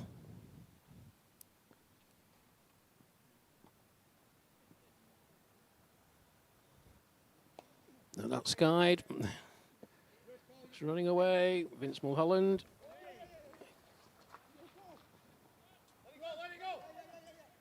And they're coming back for 3, and they make it. Well run. Well run. It's a nice 3 runs, isn't it, to end the bumper cricketing summer. 178 for 6 then for Scotland. Was a tall task to reach a 2-2-1 DLS video, but still a really good crack at it nonetheless by the Scots. 178 for 6, but yes, Rash, I'll leave you to it, and I'll try and get Nigel Moore in the middle. But thank you, Rash, for now. You're welcome, Owen. Yeah, good effort by Scotland, but England winning in the end. They opened up with Tony Bennett, Graham Garden. He struggled a bit, and some very, very good bowling from Paul Garlick and Chris Baumer. 22 was the score when Tony Bennett edged one. And it was a very, very good catch by Ian Barton at slip. Off the bowling of Paul Garlick, he went for 7. The score progressed to 42. And Graham Garden was the next man out. He got a good one from Vince Mulholland. 26 off 51 for him with 5 fours. Peter Moses, well, giving Ian Barton a bit of catching practice at slip. He was out off the bowling of Vince Mulholland for 9. The score was 64 for 3. Steve Ellison hit some very lusty blows, but he was the next man to depart when the score had reached 86. He was out for 27 off 39, and from then on it was a bit of a struggle. Stevie Carr got a first ball duck, 102 for 5. He was clean bowled by the excellent Charles Schofield. Tim Preston-Jones, the next man out. He was caught out in the deep by Charles Schofield. A very well judged catch at deep square leg. Off the bowling of Zahir Mohammed to give him his first wicket. He was out for 16. Dinesh Palwell, not out 26 at the end with 4 fours, but the standout, Cam Glasgow, 66 not out of 52 with 6 fours and 3 sixes. And I'll just quickly run through the bowling figures. Paul Garlick, 6 overs, 1 maiden, 1 for 19. Chris Baumer, 7 overs, 1 maiden, no wicket for 31. Vince Mulholland, 8 overs, 1 maiden, 2 wickets for 35. Charles Schofield, impressing again. 8 overs, no maidens, 2 wickets for 36. Nigel Moore, got a bit of tap, did the skipper. 4 overs, no maidens, no wicket for 34. And Zahir Mohammed, 4 overs, no maidens, 1 wicket for 22. As you can see on the screen, folks, the players exchanging handshakes. And I think Owen has managed to collar. He has. There's Moore out. You can see Nigel. The winning skipper, Nigel Moore, is out in the middle with Owen Mason. Yep.